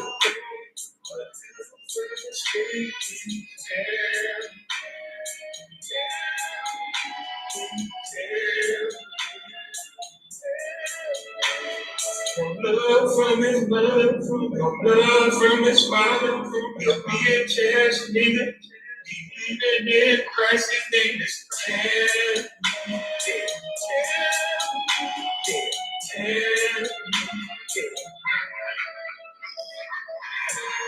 You wanted my attention to call down the thunder. Mama's cooking. All y'all women got mama's cooking.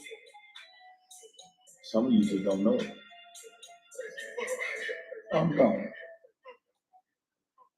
Now I done dropped the link for you to track this. D Santa, show me your face, homeboy. I'll let you up. Show me your face.